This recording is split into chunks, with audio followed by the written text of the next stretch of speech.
Hello and welcome to HBFT Gaming. I'm HBFT and we are here with our very first look at Pathfinder Wrath of the Righteous. I gotta say I'm very excited about playing this. A little bit nervous because this game is huge. It's absolutely freaking huge and I don't know what to expect. So overall, I'm very excited because I've been a long time fan of games like Baldur's Gate 2, the CRPG scene, and overall I think it should be really freaking awesome. So today the only focus is to make sure that we can put together our very first characters. So I'm setting aside 3 hours for character number uno. That's right. So let's go ahead and back it on out. We're gonna see what we can do. And one thing I just want to point out before we keep moving forward, if I could just go ahead and point in this direction. Yeah, you see that lady up in the picture frame up there?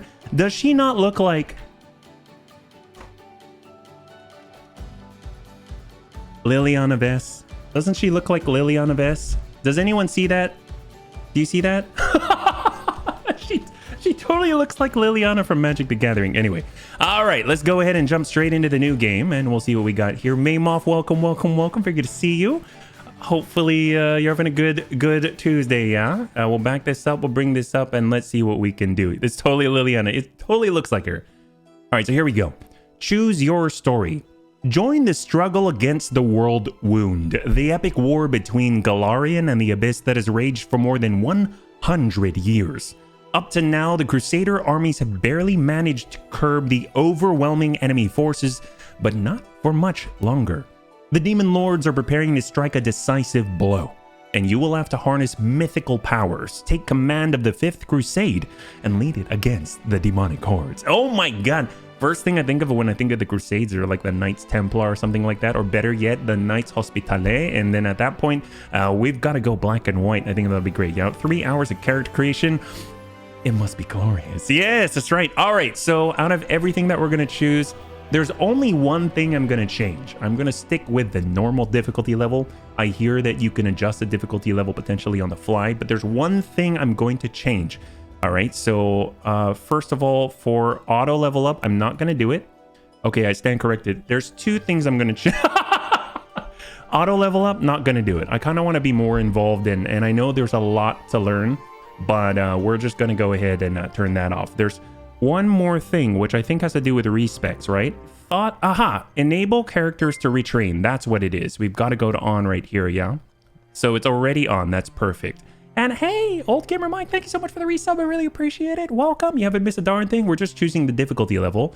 And I was just showing everybody that we're going to choose normal. We're making sure that we can retrain our characters or respec in the future because God only knows I'm going to make so many mistakes. And the only thing that we've changed is we're going to turn auto level up off for companions because we just want to make sure that we can kind of learn what's going on. Yeah. Hey there, Dutch Touch. Welcome. A guy who rides a Triceratops into battle. That's the only thing we're going to do. Yeah. All right. So there's a lot of pre-generated characters. First of all, so I have played a little bit of Pathfinder 1. Kingmaker, and I gotta say that already it looks like the sprites are richer, more lush, a little more detailed. I think that's so cool, but we're gonna go with custom character here. There are so many things to choose, so we're gonna take it slow and we're gonna get right into it. Okay, so let's move on forward. Even normal is hard, I can imagine. I'm glad that you can change things. Yeah, okay, so now for the hardest part of the entire process, choosing your picture. That's right, choosing your picture is like one of the worst things. So we may have to revisit this depending on the race that we choose. Originally, I wasn't too sure. I've got a couple of options. So let's just go ahead and push on forward. We're going to go to class first, and then we'll come back to this one because I think you can jump around in the process. It's not too left to right sequential, yeah? Playing on hard difficulty. Hopefully, you're not going that high. Oh, no. So, to Pirate Knight's point, I am definitely going to have to reload. A lot. In Baldur's Gate 2, that was one of my favorite games of all time. I think I've said that many times for Shadows of Om. Pretty much I'd get in and it's like a big puzzle game, right? So you get in, you try to figure out what it is that you got to do a little differently, a different buff, a different resistance, stuff like that. And you go in and you try to beat it, yeah? So no worries, definitely going to go in with that. So the one thing that I have done, I've put together this list right here of things that is a potential path for the character that I want. The only thing that I absolutely must have in this playthrough is a Triceratops. That's right, the Triceratops is my favorite dinosaur as a kid, and I don't care how bad it is or how good it is, we're gonna get one. And as far as I'm aware, the class that sort of can get a Triceratops right from the beginning is called the Beast Rider Cavalier. It's the only one in the entire game that can do it straight from the get-go. You're not gonna be able to ride it, but that kind of narrows things down. Yeah, Rangers also can. Yeah, but I kind of already looked at the Cavalier. I know there's probably better classes out there. There's so many classes, so I figured I'd narrow it down just a little bit. Yeah, Primal Druid. Hey there, Nissus. Molybdenum Carbide. Welcome. Sylvan Sorcerer. They can just start with it. Yeah. Oh, Mythic Path. Yeah. Cavalier and Hunter start with pets and can ride them. All right, so we'll go with Beast Rider. The Cavalier is defined not only by their dedication to the Order or their skill on the battlefield, but also by the special relationship they maintain with their Triceratops. That's right. Where some Cavaliers are simply skilled with horses or well-trained knights, the Beast Rider spends their life in constant pursuit of the most perfect mount, forming bonds with greater, more powerful, and more exotic creatures. You gotta love that. So let's go in and just take a quick rundown of what it is that we are gaining. So you'll see right in the very beginning that there's a removal of Animal Companion and an addition of Animal Companion. So you're probably like, what the heck is that? Basically, if you choose any of the other archetypes underneath Cavalier, from what I understand, from what I've been reading about, then you can only choose a horse. But this version of Animal Companion right here actually allows you access to the entire list of mounts right in the very beginning of the game. So that's going to be awesome. And then, of course, with armor proficiency, we actually lose access to heavy armor proficiency. I know, heavy armor assaults, that's what the Bunny League is all about. But in this case, we have to give it up so that we can get the ultimate armor and tankiness of the Triceratops. That's right, we're going all in on this Triceratops. It's going to be awesome. These are pretty standard to the Cavalier class as I understand it. Challenge allows you to sort of single out one person as a swift action per day, and the number of times you can do it increases over as you gain levels in Cavalier, I think. And then you can get different bonuses and malices depending on who it is that you choose. So if you absolutely have to get rid of somebody, you can be like, I challenge you with a Bachal, and you've got to, you know, get into it with me, and I'm going after you and you alone. And until then, we're going to take extra damage. Boy, are you going to get screwed. So that's challenge. We've got orders. Orders are awesome. If I remember correctly, oh, no, it was Tactician.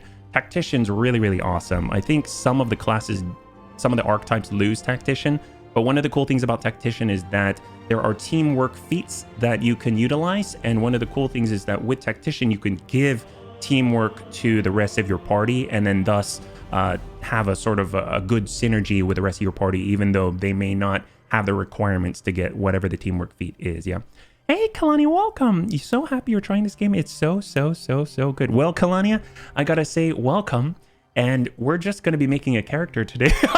That's about it. We've got some choices right now. Whenever I played Baldur's Gate 2, I am so in love with playing as a half-elf. I love the keen senses, elven immunities, things like that. I love half-elves. So if I were to play my own game, I'd play a half-elf. That having been said, I have been told that the tieflings are pretty freaking awesome.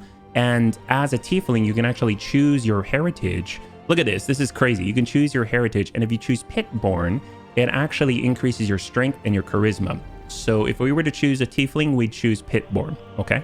And then, of course, we've also got Dwarf, because dwarfs are hilarious. That's the only reason why. So right now, I feel like there are 3 options for us to choose. Granted, there's a lot more. Dampiers like, I think, Vampiric, and they look freaking cool. If I could, I would totally choose this. They look so awesome, but I have a feeling we're going to go kind of like the good path. Oreed, I'm probably pronouncing that incorrectly, is pretty cool too. And then, of course, the Aasimar are kind of, I think they were like gods or something like that, or deities or celestial beings. I don't know, but I'm kind of deciding between the 3 just to kind of cut it down. So we're going to go ahead and take a poll between half-elf, between dwarfs, just, I don't know what we're going to do with dwarf, but because it's hilarious, and then tiefling. All right, so let me go in and get that go. What about Kitsune? Kitsune, I think, is foxes, right? Or cats, isn't that right? Go for Aasimar, half angels. Well, here's the thing. I don't know very much about the Mythic Paths bunnies, but from what I understand, you can actually become an angel.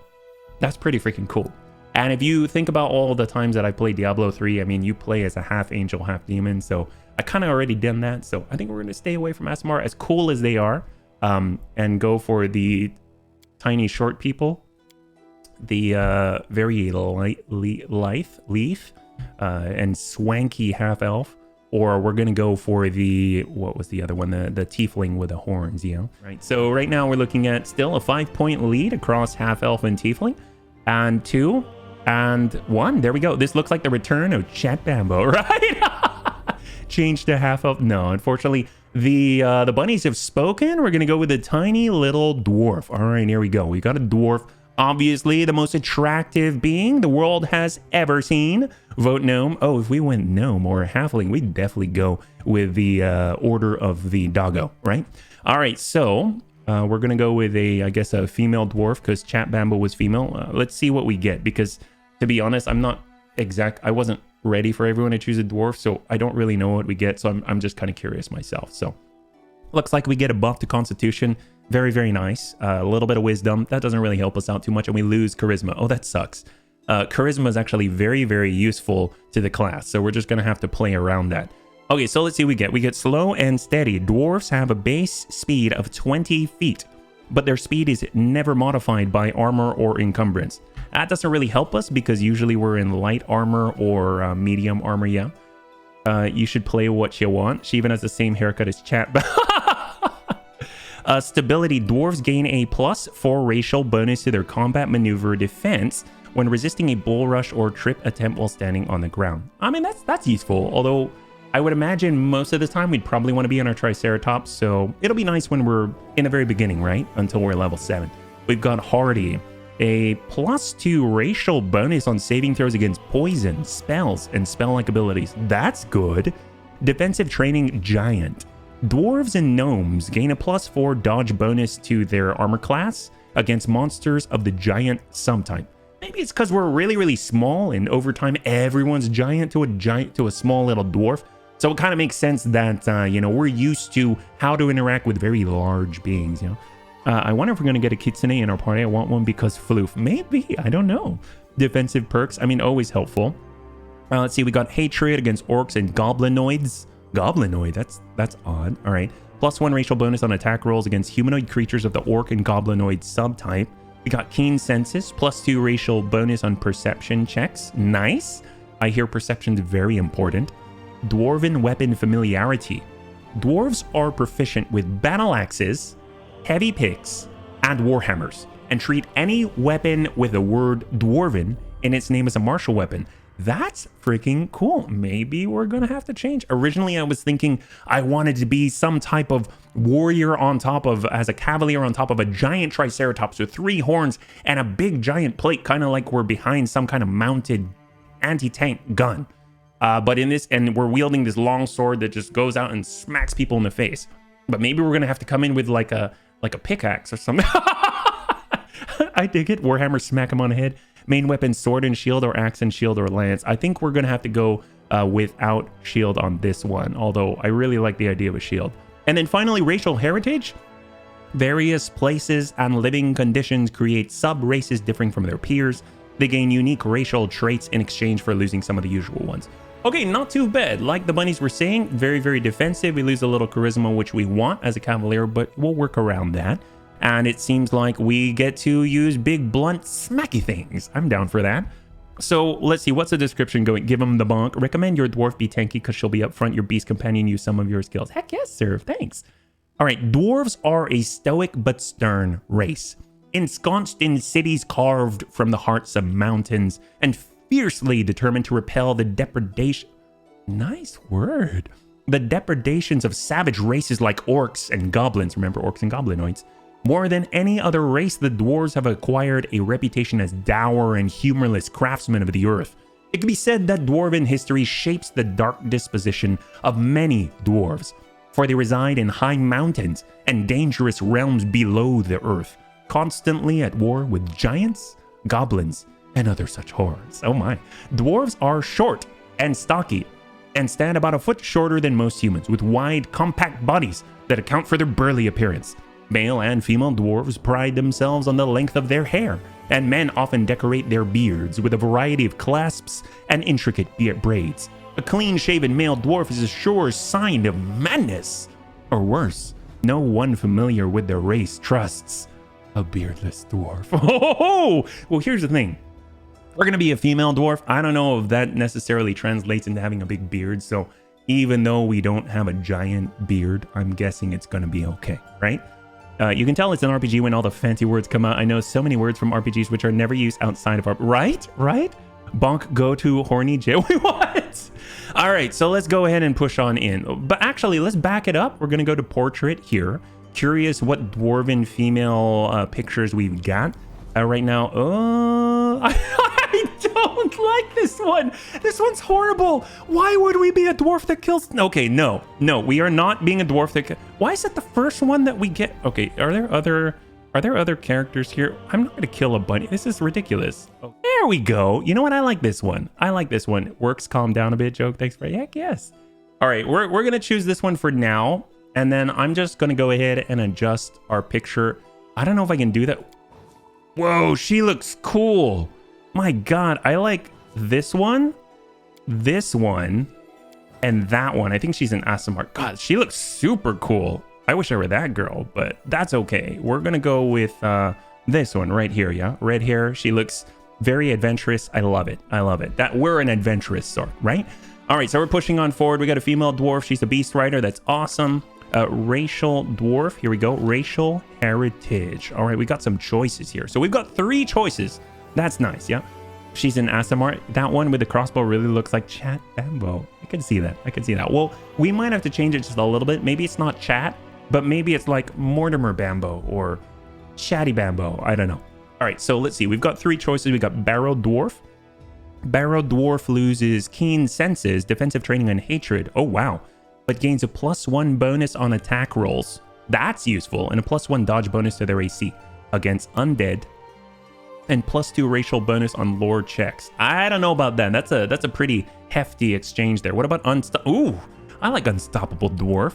Unstoppable Dwarf. I like how it's singular. Loses keen senses, stability, and defensive training, but gains endurance and a +1 racial bonus on fortitude saving throws. Endurance. What's the deal with endurance? Endurance. You gain +2 bonus on athletic checks and +4 bonus on fortitude saves against fatigue and exhaustion. You may sleep in light or medium armor without becoming fatigued.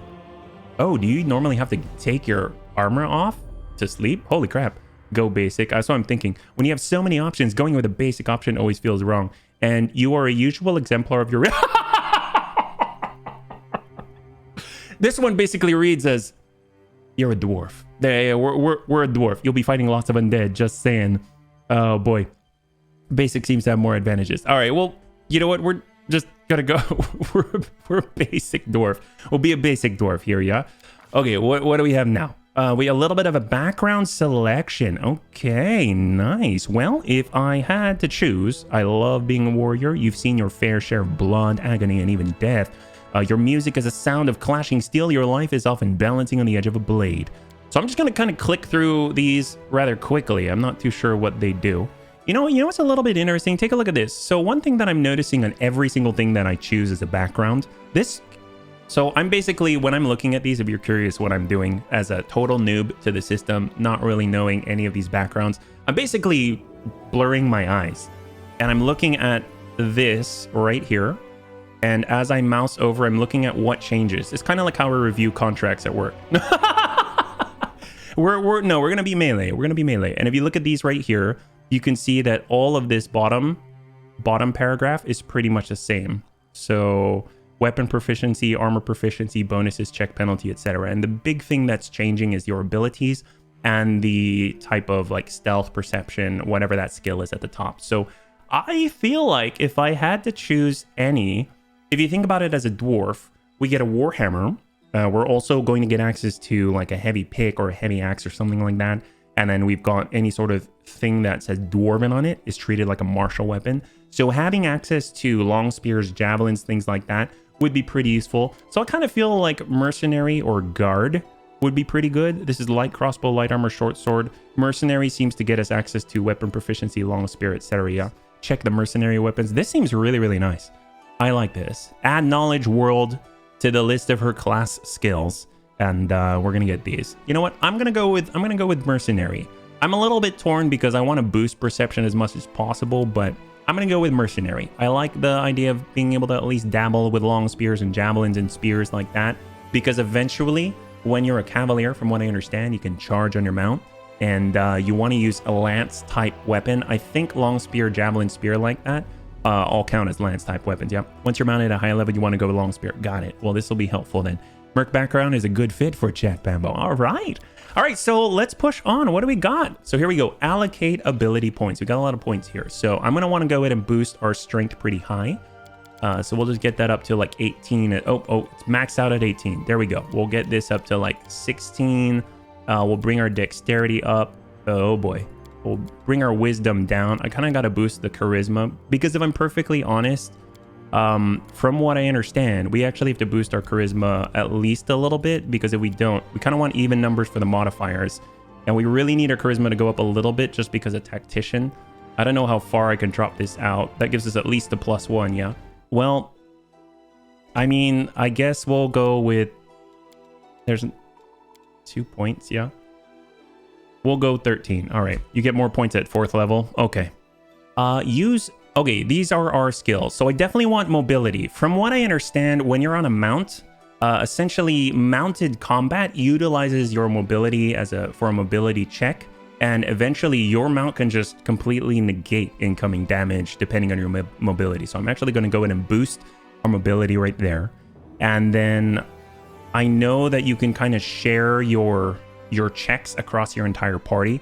So obviously we're not going to be the most perceptive person in the world, and since we got a boost to knowledge world because of mercenary, I'm actually going to take this one here, although I'm curious about athletics. But for a dwarf, I don't know if our athletics is going to be that good. Yeah.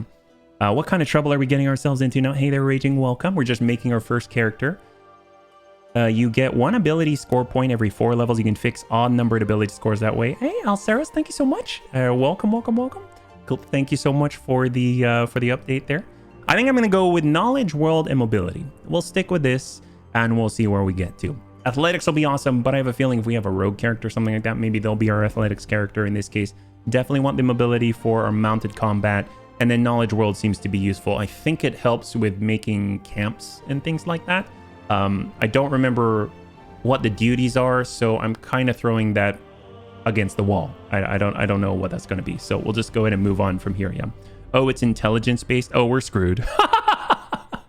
Okay, never mind. That's a good point. We're screwed. Strength is +4. This is strength based. I didn't even realize this is dexterity based. Okay, I guess we'll go athletics then. Athletic dwarves are no joke. All right, thank you so much for pointing that out.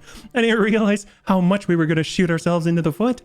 All right, 0 points left. We've done it. Okay, so feats. Oh boy, here we go. So we got a lot of choices here. How many feats do we get? Looks like we've got 1. Possible selections, and it lets us choose. All right, so point blank shot. I'm not going to be a ranged character. It's going to be a melee character, so that'll be kind of a waste. Yeah.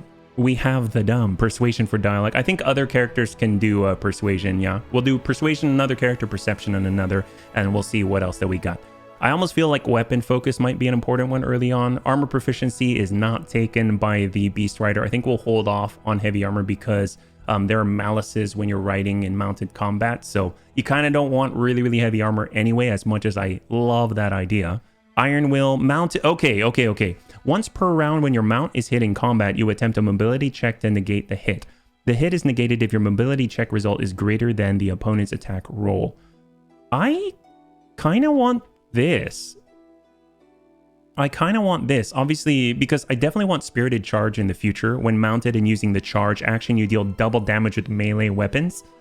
I just don't know if with mounted combat that requires that we're mounted. I know that sounds dumb, but if that means that our Triceratops is all the tankier, that's pretty cool, yeah. It's an odd-looking battle. Hey, Crunch, welcome. Nozaku, welcome. You feeling better, HB? Yeah, no, we're healing up.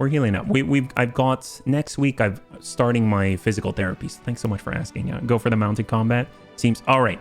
We're gonna go with mounted combat. Eventually, I'm gonna want it. That's for sure. So we'll grab that.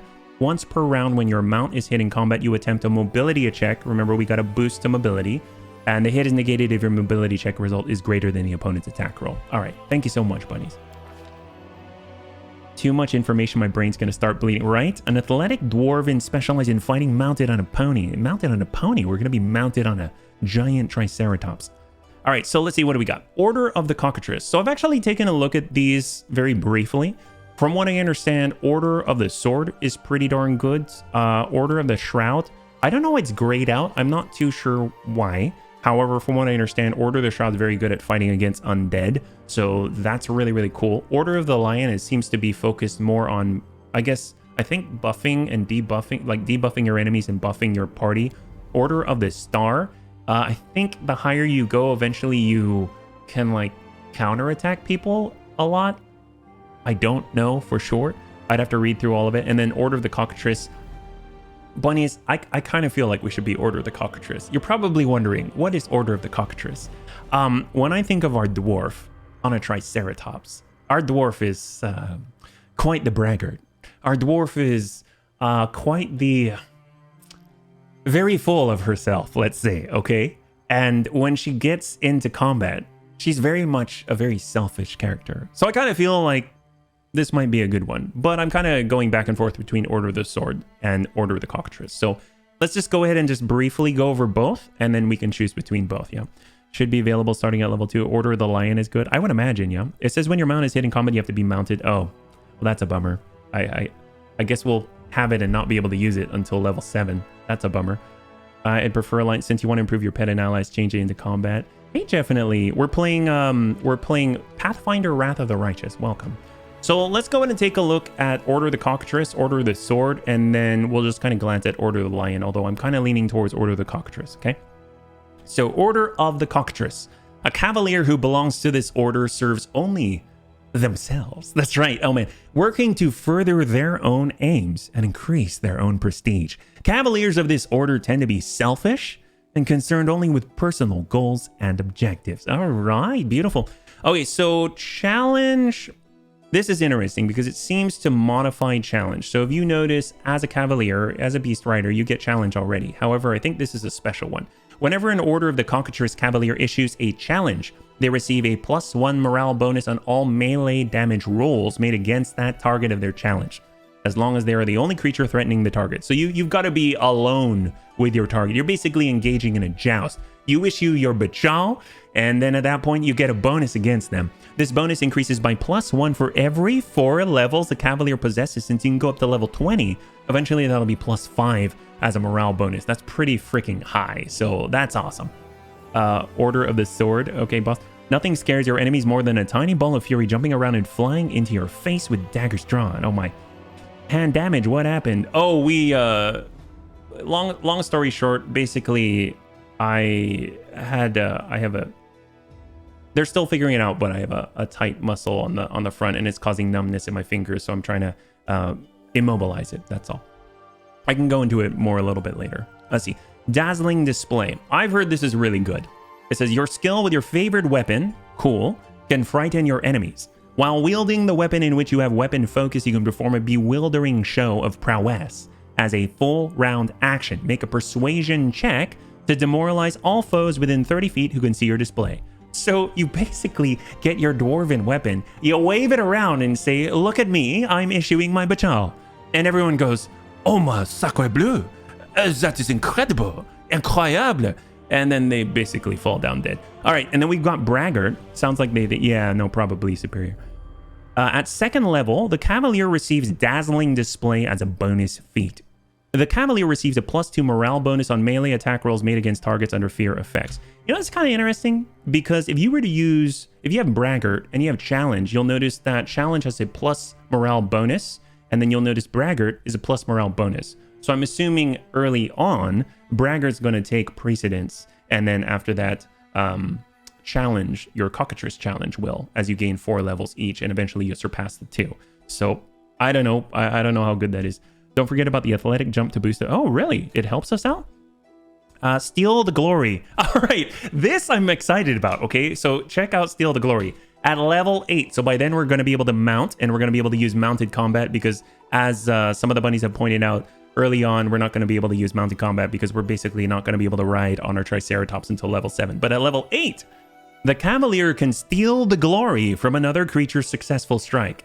Whenever a creature other than the Cavalier scores a critical hit against a target the Cavalier is threatening, so you're within your threatening zone, you're very close to them, he can make an attack of opportunity against the same target. So basically, we are going to be a little dwarf on a giant dinosaur that waves its favorite weapon around, and the enemy basically goes, "Mon Dieu, sacre bleu, incroyable." And they fall down dead, and then we walk up to wherever our friend is. Our friend goes, "Ha!" smacks a guy in the face, and we go, "Ha! Backhand, kill steal." Yes! That's freaking awesome. All right, so, and then the last thing we get, Moment of Triumph. At the 15th level, this is very far in at this point, the Cavalier can, as a free action, declare a Moment of Triumph. For 1 round, the Cavalier receives a competence bonus equal to their charisma modifier. Ah, crap, our charisma is so bad. Maybe we shouldn't take this. On all ability checks, attack rolls, damage rolls, saving throws, skill checks, this bonus is also added to their armor class. In addition, any critical threats he makes are automatically confirmed, and the Cavalier can use this ability once per day. Wow. All right. Agree with that. You probably want to go back and pick a feat that actually benefits you at the first level. Yeah, no, I hear you on that one. Tell you what, let's go in and choose our order, and then we'll go back, okay? Probably like a weapon proficiency, something like that. We'll see. And that's a very good point. Thank you very much. All right, so we'll stop by Order of the Sword, and the last one we're just kind of glance at is Order of the Lion, okay? HB actually picked Troll for race instead. I'm in for 1,000 million hours. Hey, Akinark, welcome. All right, so here we go. Order of the Sword. We just kind of went over Order of the Cockatrice. You're sort of a braggart. You wave your sword around, or your axe, or your warhammer, whatever it is, the big bonky thing. And you completely dazzle your opponents and steal the kills from your allies, I guess. So Order of the Sword. Cavaliers who join the Order of the Sword dedicate their lives to the code of chivalry, living a life of honor, valor, and fairness. Cavaliers of this order tend to swear service to a lord or milady. Of all the orders, the Order of the Sword is perhaps the broadest in terms of its focus and its ideals. So obviously we're upstanding citizens. We're enjoying our time here. I'd still get Lion on a pet class, to be honest. All right, we'll take a look, Anakitos. Right now I'm leaning towards Order of the Cockatrice, Order of the Sword, even though it may not be the best, but we'll take a look at Lion as well. You're playing the whole thing on stream. I am, so bunnies, that's a good thing to clarify. So I am committing to Act 1. That's what I'm committing to. Obviously, there's many more hours after this, but I'm going to keep polling the bunnies because this is going to be a long game, okay? And I don't know if this is going to be exciting to people, and I'm also going to check to see if the bunny lurkers out there seem to like the game as well. And we'll just kind of monitor it as we go, because seeing as we're not playing this with high frequency now that I have a day job, it may be difficult to get through. We may be playing this for like 2 years. So I'm just throwing that out there, okay? All acts, 5 acts, Knights of Glory is possible, all the acts. If possible, we'll take a poll, we'll take a look at some stats too, okay? But in the meantime, I am committing to the first act at the very least, okay? All right, so we've got challenge, morale bonus, +1 every 4 levels. So this is exactly the same if Order of the Cockatrice. Skills. An Order of the Sword Cavalier adds lore religion to his list of class skills. Okay. I don't know if that's very useful to me, but okay, I dig it. We're sort of, you know, we pray to our dwarven god and can know a lot about our dwarven gods. All right, cool. Level 2. All right, here's the exciting stuff. By my honor. At the 2nd level, the Order of the Sword Cavalier must select 1 alignment. As long as they maintain the selected alignment, they receive a +2 morale bonus to 1 saving throw of their choice. Holy crap. All right. So if we say we're going to be neutral good, lawful good, whatever it is, I think we can choose that as long as we stay along those lines and stay in our character, stay in our lane. We'll get a free morale bonus. It's freaking awesome, yeah? You have to pick a deity. Oh, that's a little crazy, yeah. You'll have to pick a deity, but the army part of the game does not happen until Act 2. Well, we'll like I said, we'll monitor as we go. Mounted Mastery at level 8. So that's after we can already mount our Triceratops. Whenever the Cavalier makes a charge attack while mounted, they add their mount's strength modifier to the damage roll in addition to their... Oh my god. So bunnies, we're going to get a Triceratops. I'm pretty sure. I don't know for sure, but I'm pretty sure. I'm 99% sure. that are Triceratops is strength based. So this is going to be freaking cool. Take a look at this. While mounted, the mounted mastery adds their mount's strength modifier to their damage roll in addition to their own. They also receive a bonus feat chosen from the following list: Indomitable Mount, Mounted Combat, which we want, Mounted Shield, Spirited Charge, which we want, or Trample. He must qualify for the feat selected. That's free. And then we got another mounted mastery. Oh, it's just... I don't know what that does, but... Nice. All right, nice. This is pretty darn good. Holy crap. Order of the Sword, please. T-Horn basic strength is 2099. Oh my god. And then finally, Knight's Challenge. All right, at level 15. The Cavalier can make a Knight's Challenge once per day. This functions like a normal challenge, but the Cavalier adds their Charisma bonus on all attack rolls and damage rolls. In addition, they receive a +4 Circumstance bonus on attack rolls made to confirm critical hits against a target of his Knight's Challenge. Okay, that's a little bit easier to swallow. If you remember, if we were looking at the Order of the Cockatrice, so Knight's Challenge, we get a Charisma bonus on our attack rolls. Not the best, our Charisma is not that great. But we get a +4 Circumstance bonus on attack rolls made to confirm critical hits against our Bachal target. If you look at Moment of Triumph, this is not so straightforward, you know what I mean? Like, this is for only one round.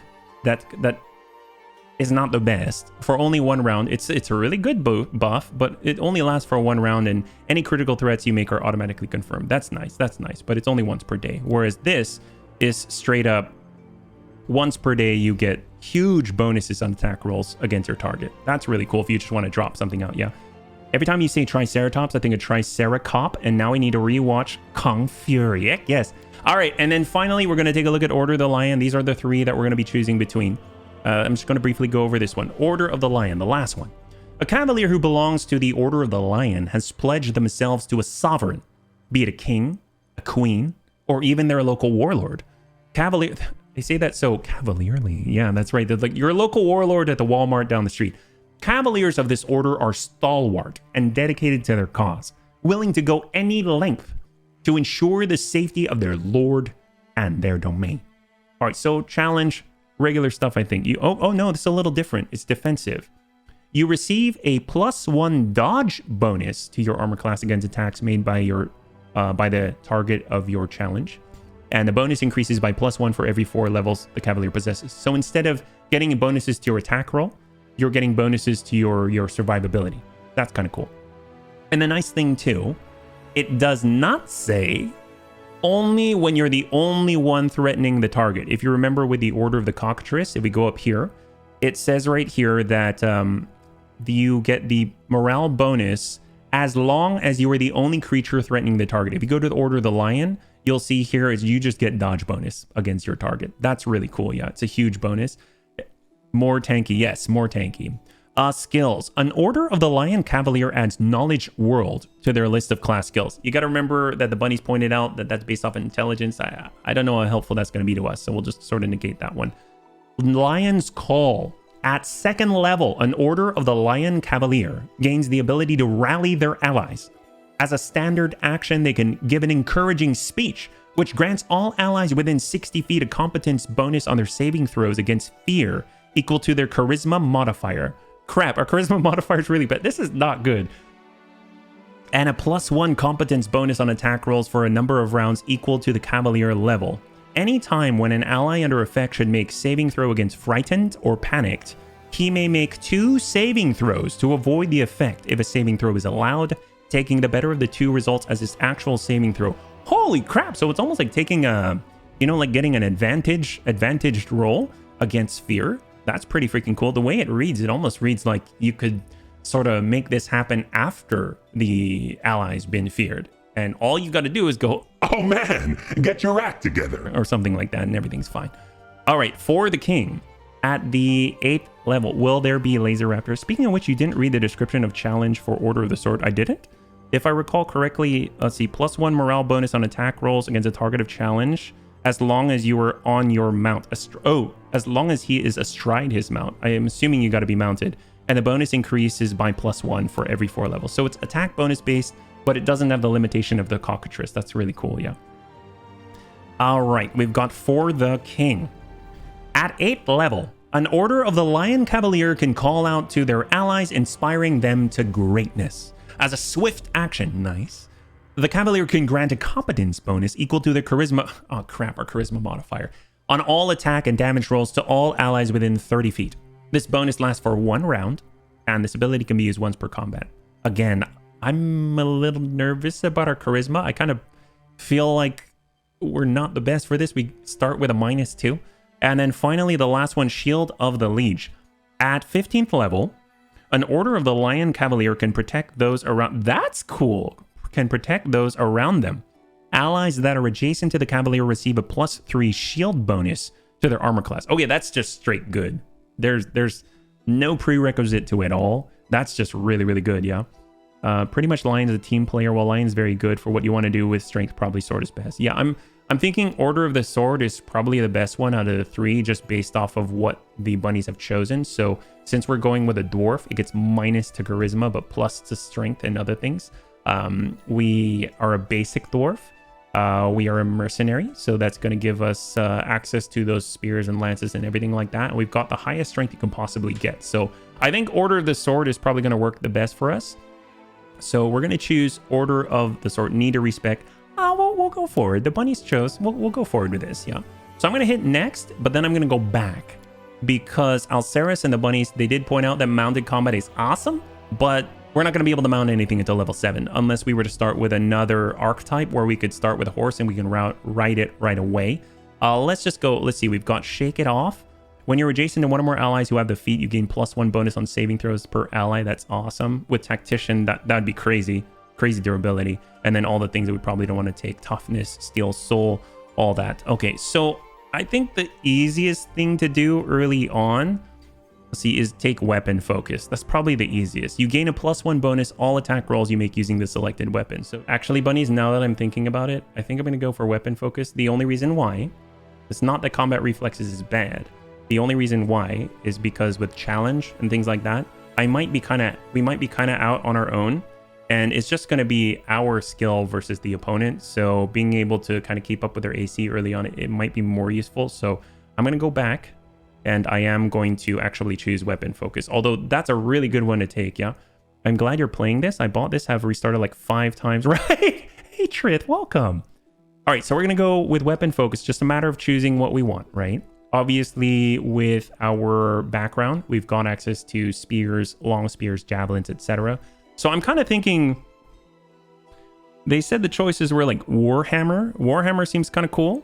I dig it. I like longsword, but I think we get a bonus to this, right? So it'd be folly not to take this. It's Warhammer, Dwarven Weapon Familiarity. What was that again? It was Warhammer, Heavy Pick, and Battle Axe.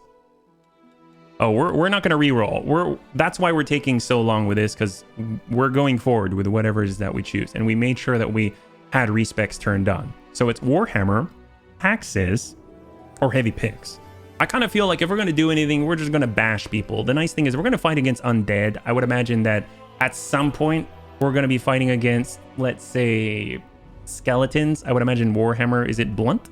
Does it do any blunt damage? Yeah. A dwarf hide the beer, right, Amuel? Welcome. You can choose Unarmed Strike. You gain +1 bonus on all attack rolls. Prerequisite for all of this stuff. And looks good to me, yeah? You'd go with Spear. Well, the thing is with Mercenary, we've got Spear already. So I'm just going to go, it'll be useful later too. Well, we can respec as well, yeah? So I'm going to go with Warhammer. Although I like your thought process. I like your thought process. Order of the Sword. Okay, so Tactician, bonus feat. So this is the thing that we can give to everybody else. I remember the bunnies mentioning coordinated defense. We got coordinated maneuvers. I don't know if we get trip, do we? Maybe we'll have to pick it up a little bit later. But let's go with Shake It Off, just because it's useful everywhere. +1 bonus on saving throws per such ally that gets it. And in this case, the whole party will get it with Tactician. So that's going to be awesome, yeah? I hear trip is really, really game breaking though. So we definitely have to keep an eye out for that. And this is an easy one. Triceratops. Yes! All right, take a look at this. So it starts out as medium size. We're a medium race, so we cannot ride it because at whatever race you chose, the animal companion has to be one size larger in order to ride it. In this case, you start with medium, but it says At the 7th level, the Triceratops will become large, thus allowing us to ride it. Gains +3 to natural armor. Gore attacks become 2d6. Oh my god. Gains +8 to strength, -2 to dexterity, 4 constitution, and powerful charge. Yeah, dwarves are medium. The only small size, I looked this up because I really was thinking dwarves would not be medium. The only small size is a halfling, believe it or not. Yeah. I'm pretty sure they're medium. Yeah. I don't know. If we can write it from the get-go, even better. I'm all about it. I would think that's awesome. Yeah. Is there a way to check if it's small? Because as far as I'm aware, what I read on the wiki was that every race is medium except for halfling. Yeah. Oh, okay. Well, awesome. Maybe we should take mounted combat, right? Because I'm going with this because everything is medium. The only thing that's large you see is a horse. So we'll go Triceratops. Maybe we can ride it right away. That'll be awesome, yeah? Deity selection. So this is a little rough one. Basically, if you look at the different deities, you'll see that they've got a favored weapon, scythe. Is there anything to do with spears or anything like that? Warhammer is Torag. Right now, we've got a specialization with Warhammers. So out of all of these, I don't think it necessarily matters, but Torag, also known as the Father of Creation, is a stoic and serious dwarven god of the forge, protection and strategy who values honor, planning, well-made steel. He is an often distant deity, lending magical power to his clerics, but leaving his followers to make their own way through life, knowing that this will make them strong and determined. So good, lawful, protection, I like it. Favored weapon, Warhammer, I love it. So I think we're going to be this follower of Torag, yeah? Go good god. It was bigger than a mammoth. I mean, dwarves are really wide. Maybe wide equals medium. I don't know. Either way, we'll find out because I think we're actually moving at a pretty good clip here. We've got 2 choices right now. Lawful good and neutral good. Okay, so actually, what is the difference? I don't know. If I mouse between the two, so let's see. They're the same description. So a creature's overall moral and personal attitudes are represented by its alignment. Lawful good, neutral good, chaotic good, etc. Good characters protect innocent life. Evil characters debase or destroy it, whether for fun or for profit. Lawful characters tell the truth, keep their word, respect authority, honor tradition, judge those who fall short of their duties. Chaotic characters follow their conscience, resent being told what to do, favor new ideas over tradition, keep their promises only if they feel like it. I kind of feel like we're neutral good. I'm kind of thinking about Chat Bambo and what she would be like. I don't think she's completely just by the book. I kind of feel like she's willing to bend some rules for the greater good. So I think neutral good maybe fits us a little better, yeah. What is wrong with... What's Paizo, Alceris? I'm not too familiar with that, yeah. Neutral good, you need to mostly follow the laws. Even if it means you don't help someone you want. Neutral good is alignment. Okay, so we'll go with neutral good. I like the sound of that. All right, our appearance. Wow, we're getting deep into this. Look at that. We're almost done. How long have we been going? An hour. That's it? Holy crap. Not too bad, yeah? Oh, the creators. Oh, okay, thank you so much, Alceris. I thought it was someone else. My bad. Thank you so much for letting me know. All right, body type. I want to be tiny and stout. So this is us. This is the widest dwarf you can possibly make. We're going to be so wide. You may actually get to play a bit. Yeah, red hair to match the picture. I dig it. Let's see. Face. Oh, she's jolly. Oh, she's stern. Oh, she's angry. All right, I'm kind of feeling either angry or stern. Oh, she looks pretty neutral, actually, now that I think about it. Well, this is very pleasant dwarf. We're not pleasant. We're not pleasant. I think it's either 3 or 4. Good thing they limit this. So we've got a sterner face, and then we got the angry face. I think we're gonna be neutral. Very wide nose, yeah. Quickest character creation ever. If you don't count the hours of research HB did. That's true. I did a lot of research. All right, and I still don't know very much. All right, scars. Scar over the eye. I love it. We've got scars all over the place. I've always been a fan of the scar over the eye. Because if you think about it, look at this. So basically, it's kind of in a weird place, but if you look at her pauldron right now, you can see sort of like a lance mount, if that makes any sense. Like you hook this underneath right here, and a lance rest, it'll like sit right here. There's supposed to be another bit right here, but essentially, if she's going to get smacked anywhere, it's going to be like on this side of her body. So this scar kind of makes sense. So I dig it. Let's see. We want some red hair color, right? There we go. Maybe something a little brighter. or deeper. How about that? That looks, actually, I like this one. I like the darker one, yeah. Scar over the eye, the classic mugger look. Brown and red for the outfit. I dig it. Called a pauldron. Thank you, silly putty. Beard. No, we can't even choose beards. Go figure, yeah? All right, hairstyles. What do we got? If you... Oh, hello. All right. You kind of look like a turtle. But I'm down. We're a tough codger, right? Let's see. Short hair. All right. Very taciturn. Oh, the buns. Gotta love the buns. We got the long hair, slicked back, a little greasy. We've got the shaved sides. Always a fan of the shaved sides and completely bald. All right, if I had to choose one, I would think that we'd go with like this, the slicked back and greasy, or the first one. Let's go with slicked back and greasy, because if you look at our picture back here, you'll notice that she actually has pretty longish hair. So we'll just cancel. I don't want to lose all that. There we go. Back to appearance. First one for the hairstyle. I think this one sort of matches, because if we go with the first one, it doesn't. I mean, it's cool looking. I think it looks great, but this one's a little longer, and it's the only long one that they got, so we'll go with that. Yeah. Doesn't look like Chat Bambo anymore. Well, we may not name it Chat Bambo. Maybe she's related to Chat. Do you? Oh, you want the first one because of Chat Bambo? All right, fine. We'll go. Are you really doing it? Do you really want to make Chat Bambo again? You don't want to make like her distant cousin Cthulhu Bambo? No, you don't. All right. Well, in that case, let's go with the longer one then. Jameson 1989. Thank you so much for the follow and welcome to the Bunny League. It's very good to have you with us. We're making our way through our first character. This is pretty freaking awesome. Yeah. Helmet hair. You want the helmet hair? Helmet hair would be what? Like this? Is that right? Best I look closer. Oh no, we've seen her avatar pic. She's got long hair. Take a look at this. You see? She got 2 pigtails, and I'm assuming this mane comes down her back, maybe along her shoulder blade length or so. So that's what I'm going with. So yeah, 30 hours in, still haven't left the character creator. I understand the feeling. Why dwarves? I see why dwarves are medium. They went away from height in 3.5 rule set. Average dwarf weight is between 60 to 400 pounds. Oh, and I don't feel so bad about my weight anymore.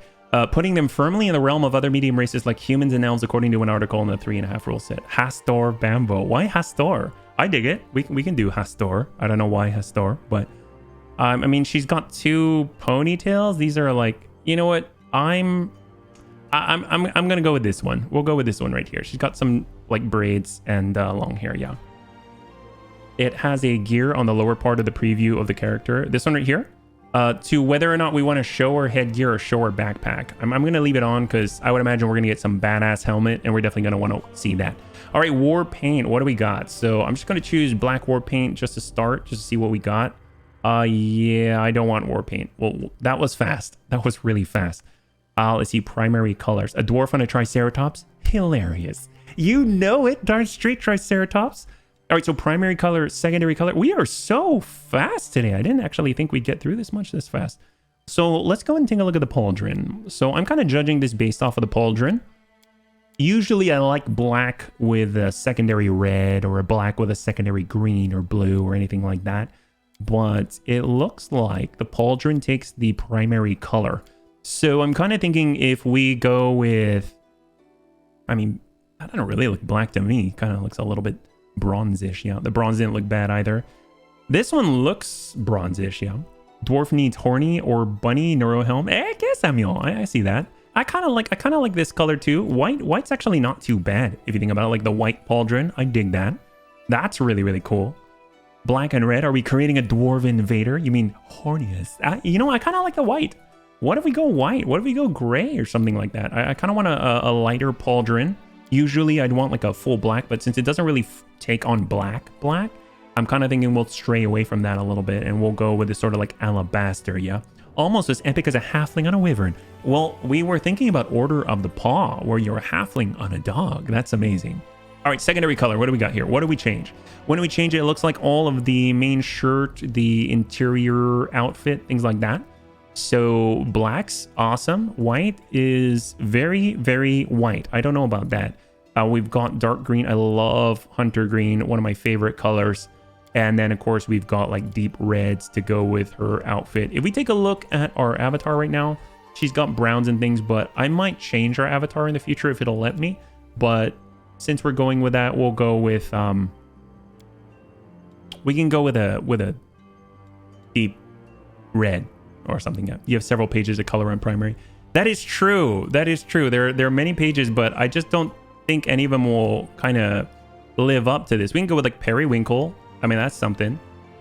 Who would even ever have thought to say periwinkle? Yeah.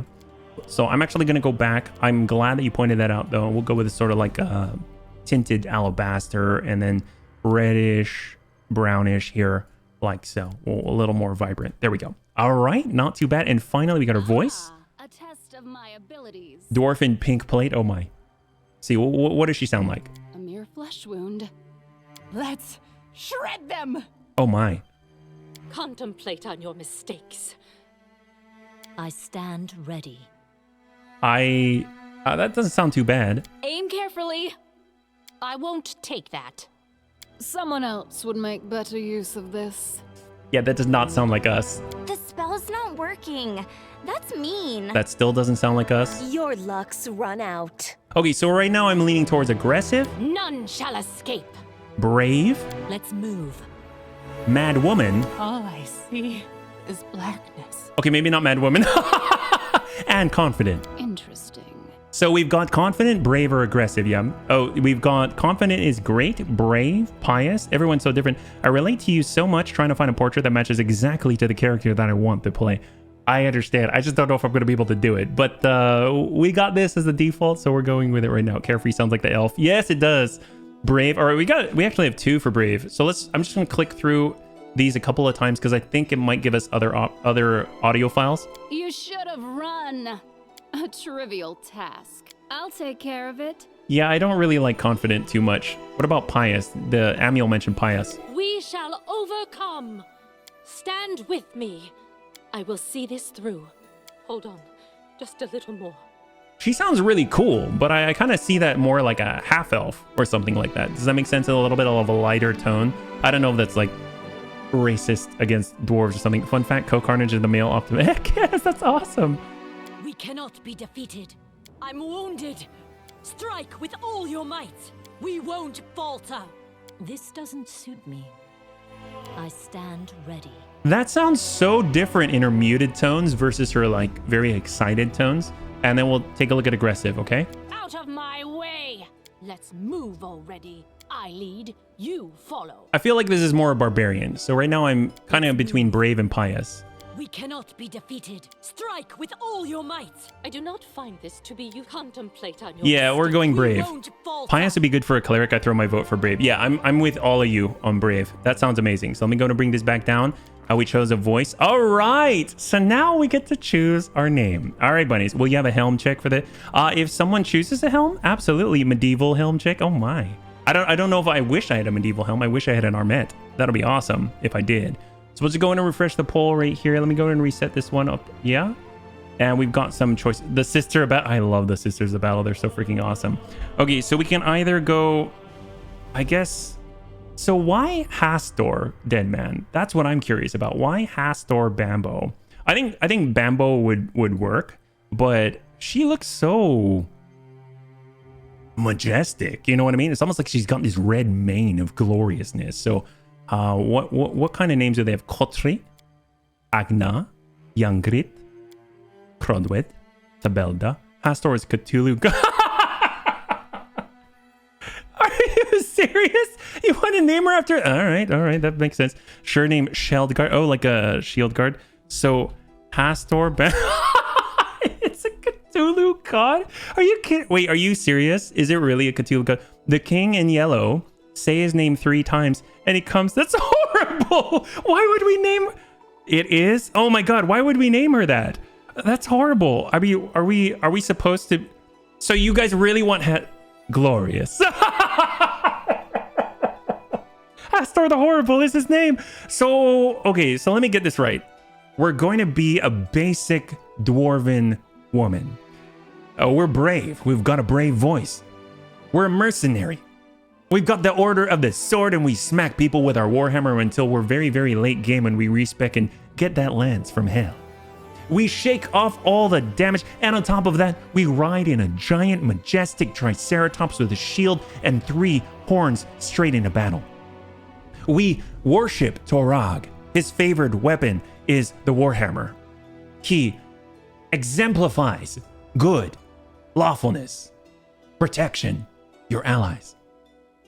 And we name ourselves after the boogeyman, the Cthulhu god Hastur. Wait, what? That doesn't make any sense. And poke everyone with a lance. Just wanted to see if you'd say his name 3 times. You did. Oh, are you kidding me? Isn't it Hastur? Poke, poke, poke is all you do. Well, what do we call it? You know, do you remember Gumby and Pokey, right?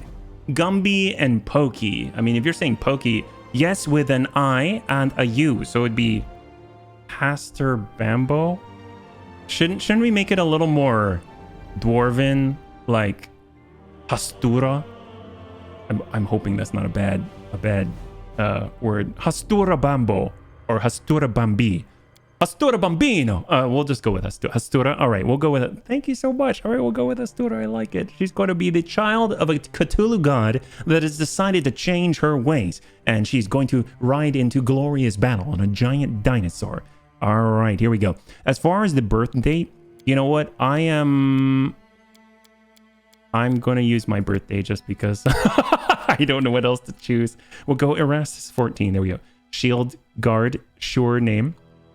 I don't know what you mean by for Shield Guard, yeah? All right, what do we got? And oh my, did we just finish? Holy crap. All right, let's take a look. All right, bunnies. Welcome to Hastura Bambo. She's got 13 health. She's got a maximum of strength with 18 and a +4 strength modifier, dexterity, constitution, a little bit of charisma sprinkled on top. She's a beast rider with a Triceratops from hell. She specializes with a Warhammer. She does not have any heavy armor proficiency, but it doesn't matter because she's not going to be using that because she's a dodgy, athletic, little mobile dwarf of all things.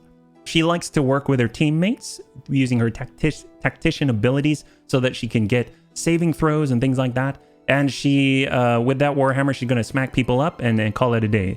Looks like a lot of info. It is. Level 1 in the list of special abilities already longer than my arm. All right. We did it. And we're only an hour and like 15 in. That's a new freaking record. Holy crap. Here we go. What do we got now? It gets a lot longer. Oh boy. Speed run for the game. Oh, I'm so excited. We get to play fair time. What is it? Fair time. Whoa. The graphics are awesome. We haven't even touched Mythopet. No, we didn't. It's our Triceratops. Holy crap, it's so tiny. This is a medium right now. Make way, coming through, fetch a healer. Oh, what happened to us? We're injured? We didn't even do anything. Somebody. We got a wounded fighter. Can we get a healer over here? My, would you look at this? But why would you drag a wounded fighter into the middle of the festival square? Couldn't she be carted off somewhere else like, oh, I don't know, an infirmary? Or an accommodating ditch? What? Make room, everyone. Step back. Now, what's the matter? Right, Jameson? You hear the... Nasty. Who did this to her? You hear the stern voice of an elderly man, but you are so weak you can't even turn your head to look in his direction. You know what strikes me as odd? The fact they're not reacting to this giant prehistoric Triceratops right next to them, yeah? Demons, Prelate. We found her barely alive outside the walls of Canabris. The walls, you say? Enemy doesn't usually stray so close to the city. Must fortify the defenses. And you, hold fast. Don't die. We'll see you right. We'll get you patched up now. But first, you there, guard. Take her weapons. Oh, come on. Bearing arms is not permitted during the festival. Really? Wounded or not, everyone must abide by the rules. They think it's a cute Get pet. her things back after the festival. Wow, we got blasted by demons and they're taking away our defenses. Leader of our troops, the sharpened edge of our blades and the unyielding strength of our armor. Iomade, I beseech you. Oh, that is a pleasant grant sound. your mercy. Heal her wounds. The magic envelops you, but your pain lessens only slightly. Let me die. he die? I won't give up that easy. Water. Water. You will have water as soon as we heal your wounds. My powers are not enough here. Someone call for Tyrendelev. He's got a cool shield. Look at that. Yes, you. Stop dithering and gawping and make yourself useful. Go and get Tyrendelev. It's bold of you to assume you can carry, let alone lift, your Warhammer. Prelate, surely there is somebody else here better suited to running errands. Hello, nurse. Look at her. She's pretty. I'll get her! Tyrendelev! Oh, Sela. Has anyone seen Tyrendelev? Be quick about it before it's too late. Now, who are you?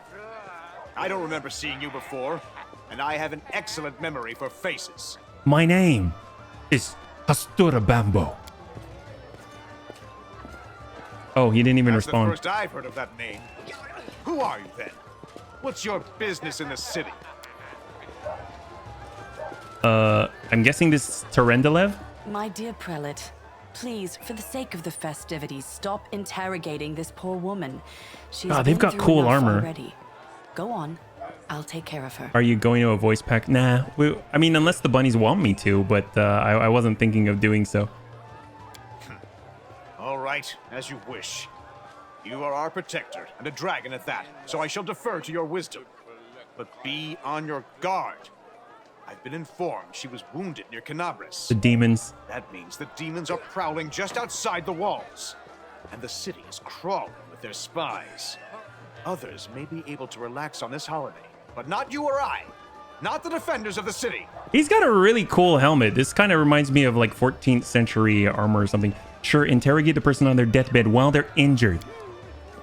Hey, if I can answer, that's only a good sign, yeah? Pry loose the grudging grip of pain.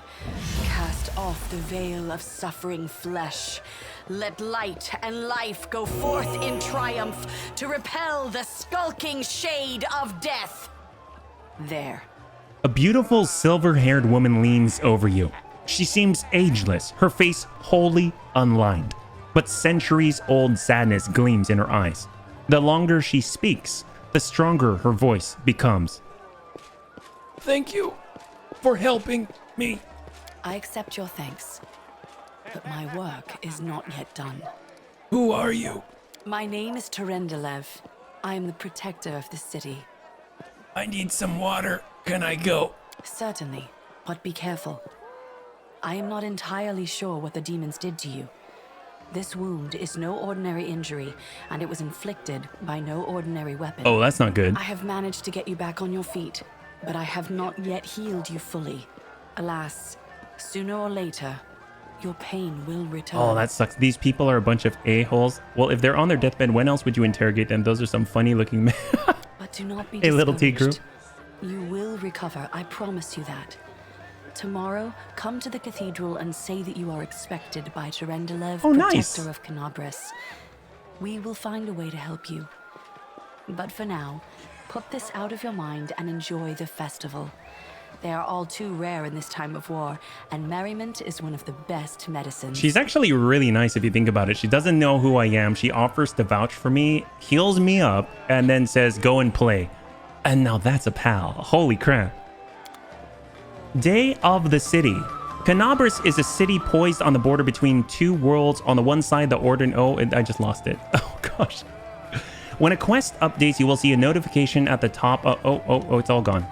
Click the right mouse button on the spot where you want to move your character, and they'll start the movement. The point you've clicked will be marked by a special symbol. If the point cannot be reached, it's gone.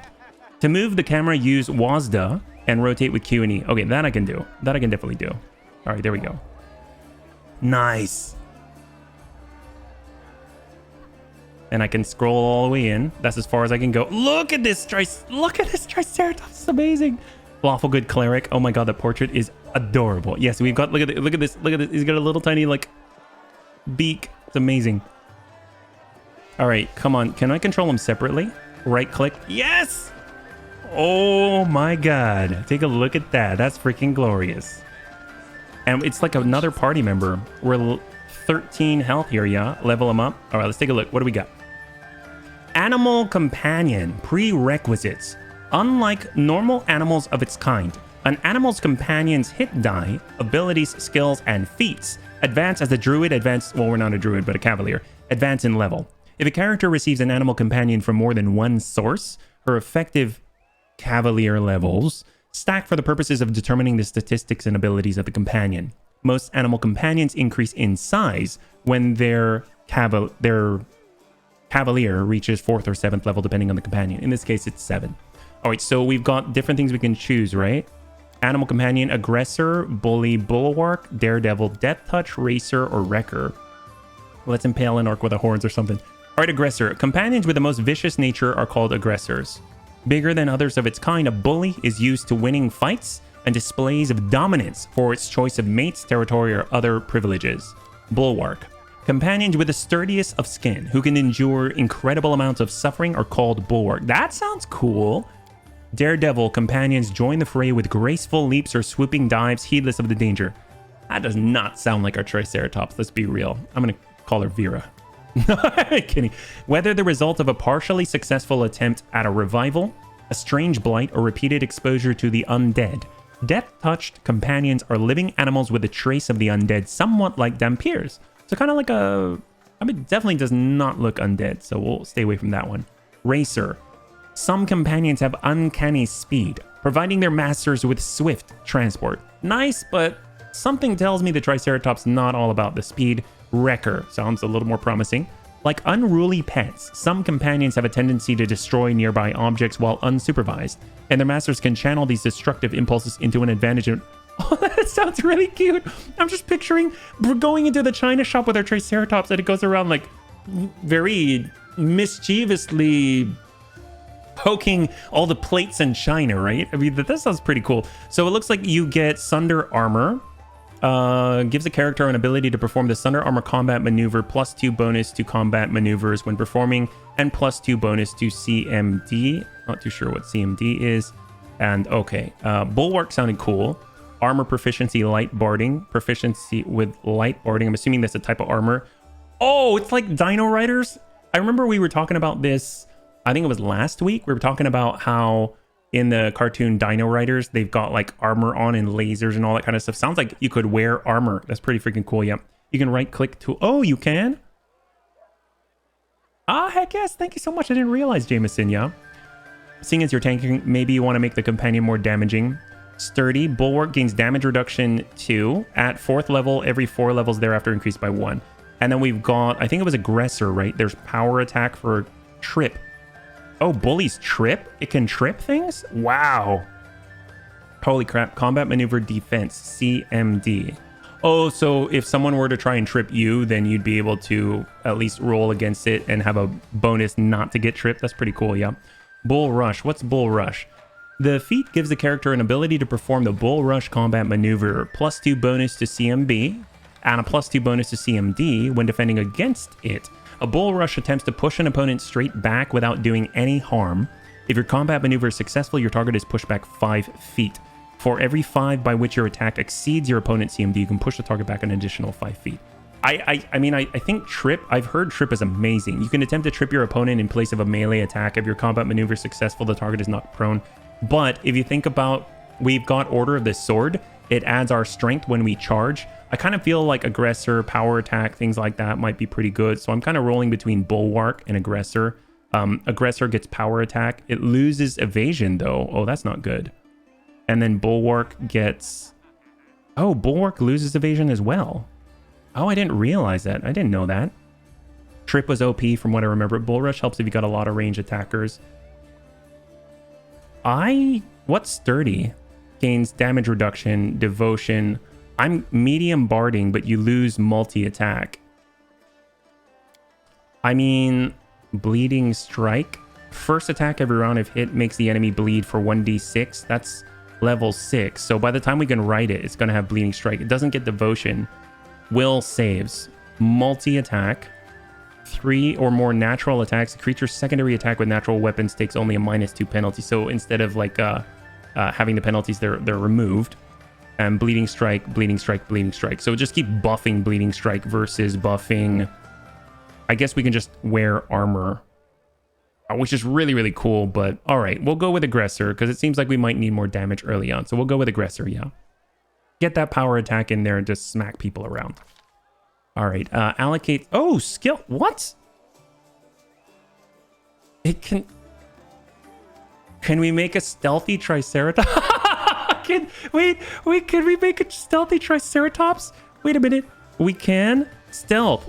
The skill depends on dexterity, but our dexterity is not so great. It's rank 0. I mean, I guess strength, mobility. Oh man, I don't know what to choose. Yes, Wrecker was good. Wrecker, I believe, was Wrecker was Sunder Armor. That's what it was. And that was the combat maneuvers. You get evasion as well. Evasion seems really cool, but you don't get multi-attack. I think I'm going to stick with Aggressor for now, and then we'll see. I don't know if you can change it. We can make a persuasive. It's very persuasive when you're trying to tell them not to be in your way. I kind of feel like if we're going to do anything, let's see, dexterity, strength is +4 on the modifier, +1 intelligence, -4.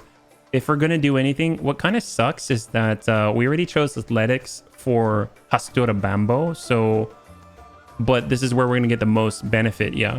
A big lumbering Triceratops cloaked in shadow sounds funny. Yeah, I mean, I guess we can do this, although I don't know how helpful it's going to be. Here are examples where you apply your character's stealth, avoiding random encounters on global maps or during rest, moving past enemies without them noticing.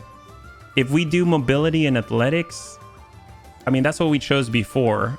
I guess our Cavalier is going to be all mobility and athletics, and then other people are going to have to pick up the slack. But oh my god, stealth sounds hilarious. That sounds hilarious. I wish we could do this in good fun. I think there are some dexterity-based companions, and then stealth would actually be really, really good. So we'll go like this.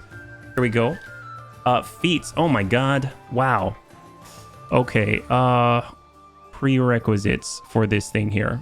Velociraptor is dexterity based. So weapon finesse, combat reflex, toughness. You gain plus hit points for every hit die you possess. Beyond 3, you gain an additional 1 hit point. Stealthy, no. Skill focus. Oh, hello. Choose a skill. You're particularly adept at the skill. You get a +3 bonus on all checks involving the chosen skill. If you have 10 or more ranks in the skill, the bonus increases to +6. So if you remember, when we get mounted combat, the mobility checks are actually going to apply to just negate damage overall. So that seems like it could be really useful for this guy, yeah. Oh, cleave. Cleave, does it hit multiple people? As a, oh, we already have power attack. Nice, that was a prerequisite. As a standard action, you can make a single attack at your full base attack bonus against a foe within reach. If you hit, you deal damage normally, can make an additional attack against a foe that is adjacent to the first and also within reach. You can only make 1 additional attack per round with a feat. You get a -2 penalty to your armor class. You know what? I like that.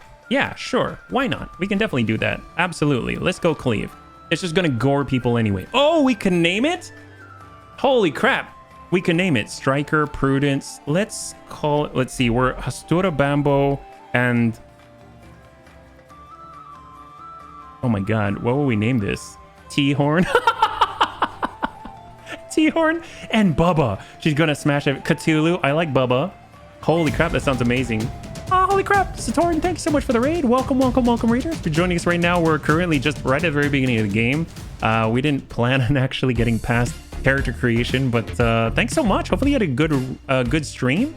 And Satorn, thank you so much for the follow and welcome to the Bunny League. Hello. Holy crap. Daedalus, thank you so much for the follow and welcome to the Bunny League. As you can see, we are a dwarf on a Triceratops. That's right, yeah. Pointy. We're trying to pick a name right now, yeah? Oh, thank you so much. I really appreciate it, Satorn. Thank you. All right, so right now we're choosing a name for our Triceratops. Aiden Arcane, thank you so much for the follow and welcome to the Bunny League. It's very good to have you with us, yeah? It's so much fun. There's a lot. There is a lot out there, let me tell you. It's kind of crazy. I'm surprised we got as far as we could. And thank you so much. Trippy. I don't know if we're going to be tripping a lot, though. Because if you think about it, we didn't choose Bully. We actually chose Aggressor. So it's going to be a power attack cleaving Triceratops. So, you know what? I kind of like Bubba. Bubba works. C-Tops, McTops face. I like it at Smoke. And Triceratops. Actually, that's really... Boris. Mr. Oh, wow. Actually, these are really good now. You know what? I actually really like Triceratops and Triceramops. That is hilarious. Are you kidding me? Wow. All right, we're going to Triceratops. Although, those are really great suggestions. Thank you so much. That's amazing. All right, you know what? And we're going to go... Let's see. Farast, Gozran, Desnas, Saraneth, Erastus, Ardus, Rova, Let's go with Rova the 12th. How about that? Yeah. All right. So we've got Hasturabambo and Triceratops. That's right. All right. Let's do it. What do we got? All right. So we've got a 6 HP Triceratops with cleave. And of course, it's mobility and athletics focus, an aggressive power attacker. Awesome. Yeah. Make him your birth twin. Oh, at the same time, is that going to do anything? Does it affect anything? Sure, we can do that. We'll just bring that down to Erastus 14 and we're all good. Heck yes. Thank you so much for your help, bunnies. All right. So here we are. We've got a cleaving Triceratops and Astorabambo. I'm guessing we can move both at the same time.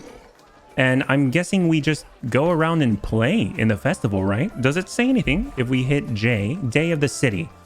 Catacombs is a city poised on the border between two worlds. On the one side, the ordinary world inhabited by ordinary people, and on the other, the world wound, the demon's foothold on Galarian. Heroes from across the world flock to Catacombs to aid the Crusader cause. The protracted war offers little cause for celebration, but today is the anniversary of the city's founding. For today, the city's main square has been cleared of marching troops and given over to performers and carnival games. The townsfolk deserve the chance to forget about the bloodshed, if only for one day. So we've got to have fun. That's like the hardest assignment ever. We got to sample a festival drink. We have to throw a dart at the target, and we got to punch a mannequin. All right, punching I think we can do. So let's go ahead and start. I think we're closest. I'm seeing people throw things here. So let's go ahead and bring ourselves over, yeah? Fire and ice are pairing like no other. Your 2 quests you can do before the fun starts. Raven's birthday. Oh, I didn't even think of that. Aim further to the left. Can I actually choose when I throw? Will it let me? Oh, wow. Bullseye. Holy crap. We got a bullseye. Your 2 quests that you can do. You only get 2 quests. Characters and interactive objects. You can interact with various objects such as doors and chests by clicking right mouse button. Some special objects have an icon above them. This is also how you talk to characters. Hold tab to highlight. Okay, that's important. Hold tab. Wow. All right, there's a lot of things we can interact with, yeah. Apparently, though, it looks like we got a bullseye, so I'm assuming we won. Yeah, that's pretty awesome. Can we talk to this guy? Happy City Day. All right. Does making the Triceratops change charge of the mannequin count? I sure hope so. Look at this place. And I love the fact we can rotate the camera like this. It's amazing. Guard, we can't talk to this guy. There we go. There's the mannequin. Oh, look at him. Look at him. He's ready. He's so ready. Come on, Triceratops. Can you do it? Get in there, buddy. Yes! He wants in. The festival music slaps. Sock him one. Oh, this is like the guy from Pathfinder Kingmaker. Take a look at him. It's got a very, very similar... Oh, yeah, we punched it. Bam, right in the jaw. You call that a punch? Let me show you how it's done.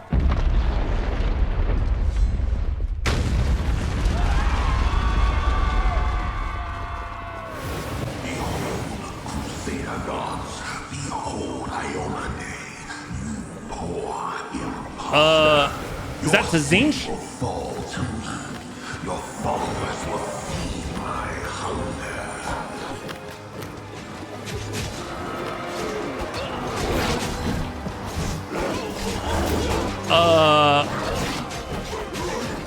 This is not how I planned my first date at... Oh, holy crap. We got to get to Tendeville. Can I move? He forgot to give you what right? Welcome to Pathfinder. Thank you, Exarch. Leave my city. Oh, what? Oh, hell no. Oh, come on, come on. She was the cool one. Oh!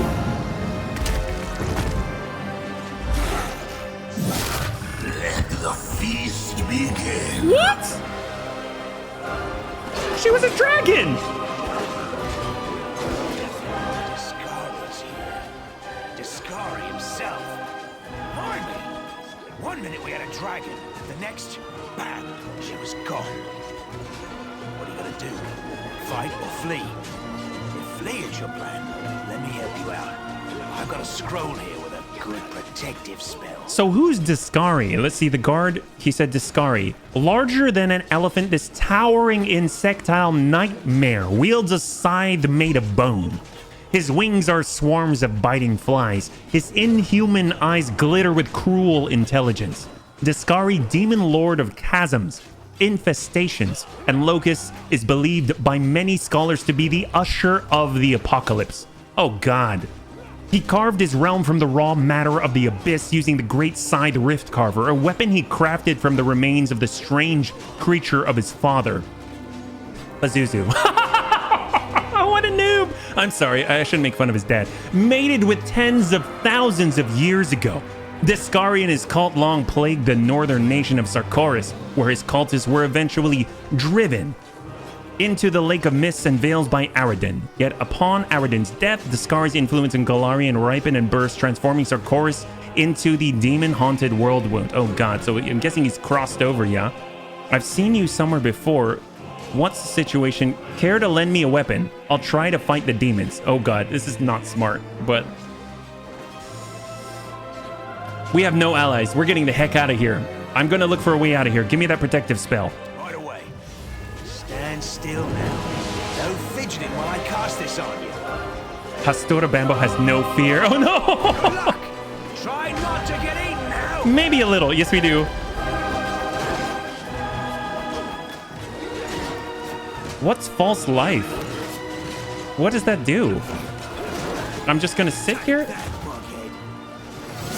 I mean, you saw what it did to the dragon. A mortal gnat snaps its jaws at the Lord of Locusts.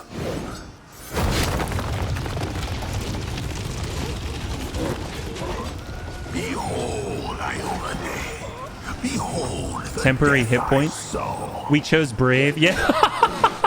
We did choose brave. I probably should be brave, shouldn't I? Oh, that's hilarious. I was just kind of like, nope, I saw what she did to the dragon. I'm only so brave, right? We're only so brave. The silver dragon, Terendelev, the defender of Canabras, fell in battle. Hardly surprising, as she had to fight the demon lord Discari himself. God, that sucks. He willed the land to part and swallow all who dared to stand in his way. But the war was still She did, didn't she, far from Jameson? over. Oh, where the heck did... oh, he fell down. We're underneath the fair right now. All right, we got to get the heck out of Dodge. We're holding down tab. We're going to go ahead and take a look. It looks like we only got one way to go. Oh, boy. Who's this? Oh, Sela. Nice. Can we help out? A small woman with messy brown hair winces in pain, uttering a stream of curses through clenched teeth. She is pinned to the ground by a couple of weighty boulders. Hey, stay with me. You actually got pretty lucky. You fell down into a black hole. But at least you're not on your own. You've got a great companion. Everything's going to be just fine. Tell me something. Can you feel your legs? The young woman in knight's armor studies the rocks intently, clearly trying to work out how to move them. I feel them all right. Wouldn't say no to a little less feeling in them. My ankle's killing me, but my back seems to still be in one piece. My head, too. Wow, she's awfully brave. That's all that matters. Now, we're going to... Hey! Fancy meeting you down here. You're the one that Terendelev healed today, right? You aren't injured, are you? Will you help me get her out from under the boulders? Spotting you, the knight reaches for her sheathed weapon, but after scrutinizing your face momentarily, she raises her hand in greeting. All right, skill checks and dialogue. During the course of the game, you will have to apply your skills in many different situations. Frequently, you'll have to make a skill check during dialogue. Here, for example, we're trying to help Sela fetch Anivia from beneath the rubble. The result of such checks determine how events subsequently pan out. Such a check is usually performed by the character with the highest bonus in the appropriate skill in the party. So right now, why should we... That's cold-blooded. Why should we help her? God, look at her. Athletics 12. We're going to get you out from under there. Knowledge World 12. Evil Diplomacy 12. I mean, right now, we don't have to rely on brute strength. I'll try to find something to use as a lever. We're going to get you out of there. I'll just go with athletics because we're kind of, you know, both of us specialize in it, yeah. Did we do it? You've made... Yes! High five! You've made a successful skill check and helped Sela pull Anivia from beneath the rubble. If you had failed the check, Sela would have had to act alone. So she would have become fatigued and incurred a temporary penalty to some of her abilities. Beautiful. Damn it all. I think it's broken. Oh well, I've had worse. I'll just make myself a splint out of It seems like they kind of tell you Thanks what for the help. different I wouldn't have scores are, lasted long joke. on my own stuck under there. I'm Anevia Tirabade of the Eagle Watch. She looks cool. I was overseeing security at the festival square. I thought maybe spies or demon worshippers might have something nasty planned. What actually happened, though, now that I did not see coming. I don't think anyone could have been prepared for that. You can see the dice roll by hovering over a failed or successful skill check. Oh, like in the lower right-hand corner of the screen. I guess it's like this way. The lower right-hand corner of the screen has a different rolls. Is that right? How much the game hates you? How much the game hates you? Well, I'm Sela, paladin by the grace of Iomade. I crossed the whole continent to come to Mendev and fight demons. And well, I've been fighting for a while now. I don't even want to think what might be happening up there in the city.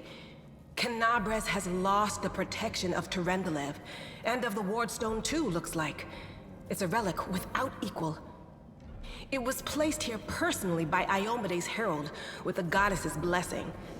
I really wanted to go see Oh no, it, I'm sorry, Jameson. to pray before it. But there's no point worrying about a stone when there are people dying in the streets. The ward stones are a chain of powerful artifacts keeping the world wounds expansion at bay. Well, obviously it didn't really do very good here, right? Yeah, things are looking grim enough, but don't lose heart. Wardstone or no, dragon or no, Canabres will never give in. Simple as. Well, we've introduced ourselves. What about you? My name is Hastorabambo. Good to meet you. Now, tell us all about yourself. Is now really the right time? Whoa, girl. Slow down. Exchanging names is enough Love for the now. paladin. Heck yes, We don't pirate. have time to be swapping life stories. Right? We need to find a way out of here. That's what I'm talking about. Now then, I'll hobble my way out of here somehow. The city ain't far. She's pretty only tough. 30 paces or so. That's if you're going straight up, of course. I'm afraid we're gonna have to go the long way round. Anevia tightly ties off the twine on her improvised splint and, leaning on a stick, hauls herself to her feet. To summarize, there are 3 of us with 5 working legs, 3 pairs of What about decent our- hands, 2 clear heads. What about and one made Triceratops? of wood. That's mine. Underground monsters beware! Anevia, you stay behind us. You're in no fit state to fight. If we do come up against anything, the 2 of us will try to manage on our own first. Well, onward! May the good deities lead us back to the open sky soon. Actually, now that I think about what she said, she is talking about Triceratops.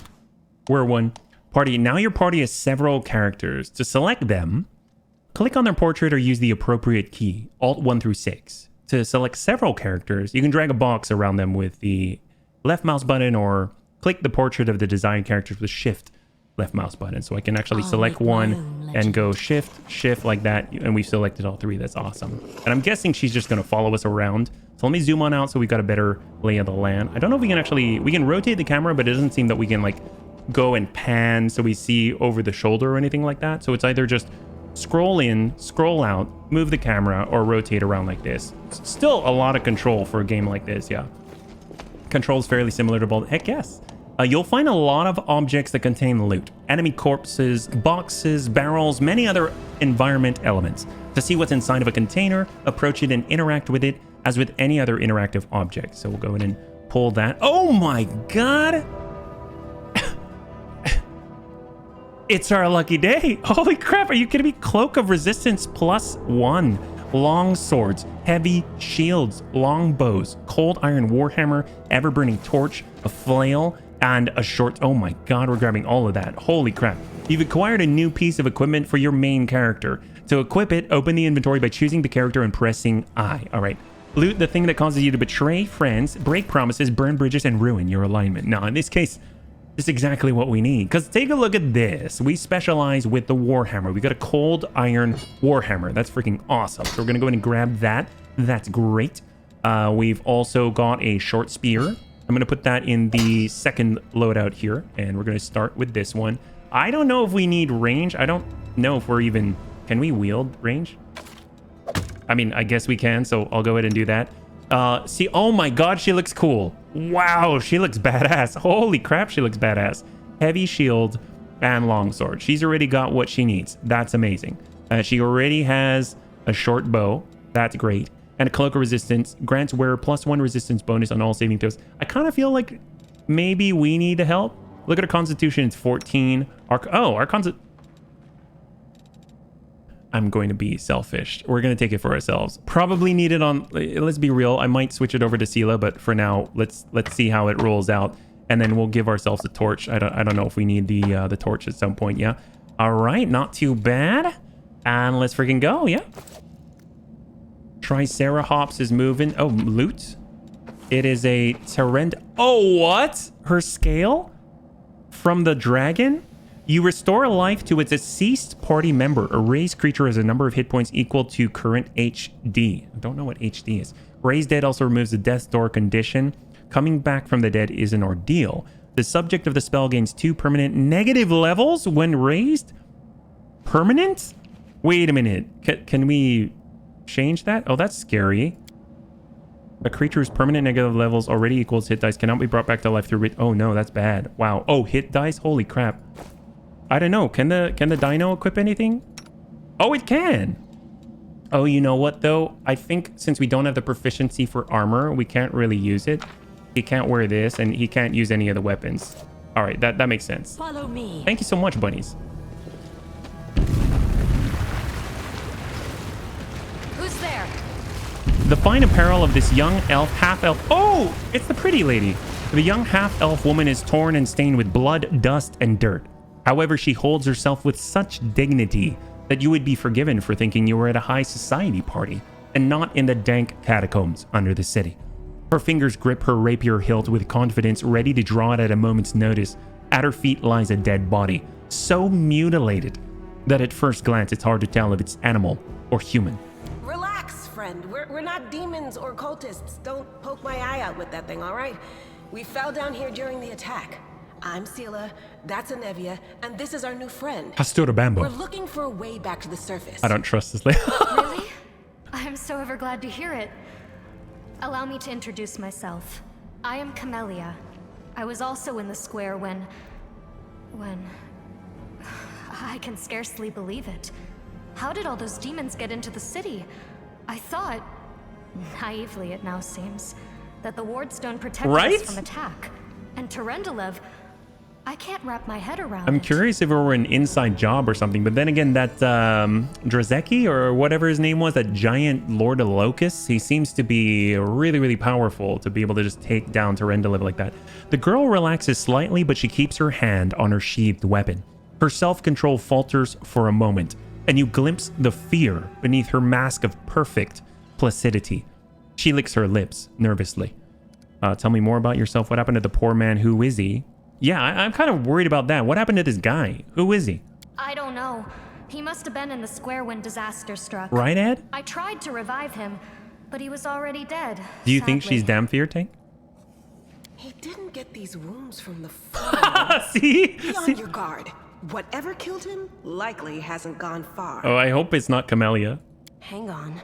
I think I know him. His name's Aravashniel, the egghead from the library. He was a good lad, even if he was kind of stuck up. May his soul rest in peace. Let's see. Not many could withstand a strike from a demon lord. Tell me more about yourself. Do you want to join us? We need to keep moving. Honestly, I don't think we can really sit here for too long. This seems really dangerous. I'm just going to ask her if she wants to join. Certainly. Survivors should stick together. It's only sensible. Who knows what else could be prowling about in these caves. And yeah, we need to keep moving. There must be a way back to the surface somewhere around here. That's right. It would be the height of foolishness to survive a demon attack only to perish under a pile of rubble. We got to get the heck out of Dodge. Let's see if this poor bloke has anything useful on him. Not to sound like a heartless brigand or nothing, but we kind of need all the supplies we can get right now. Oh, what the heck was that? Using abilities. Companion Camellia has the ability Cure Light Wounds. To use it, click her portrait, click the action with the spell Cure Light Wounds in the action bar, and left mouse button the Companion Camellia's portrait to heal her. Healing restores lost hit points. Okay, so we got Camellia. This is Dismiss Spell, Spirit Weapon Enchantment, a large person, or Cure Light Wounds. Here we go. So we're going to go in and left click on this. Looks like we've got 2 charges and use it. And it brought us to 9 out of 11. Not quite a lot, but we'll take it, yeah? Definitely need her here. So how are we setting ourselves up? our formation. She's in the back line. That's good. And then we've got her hobbling in the front. Loot, she's got a masterwork dagger. All right, very, very nice. What else is out here? In dark places such as caves, it is hard to see anything. There are two main ways to light your path. The first is to cast the light spell on a character walking in front of the party. The second is to give one of the characters an ever-burning torch to carry. Well, we definitely have those. When we went over to the inventory, we took a look at Hastura Bambo. We've got our ever-burning torch right here.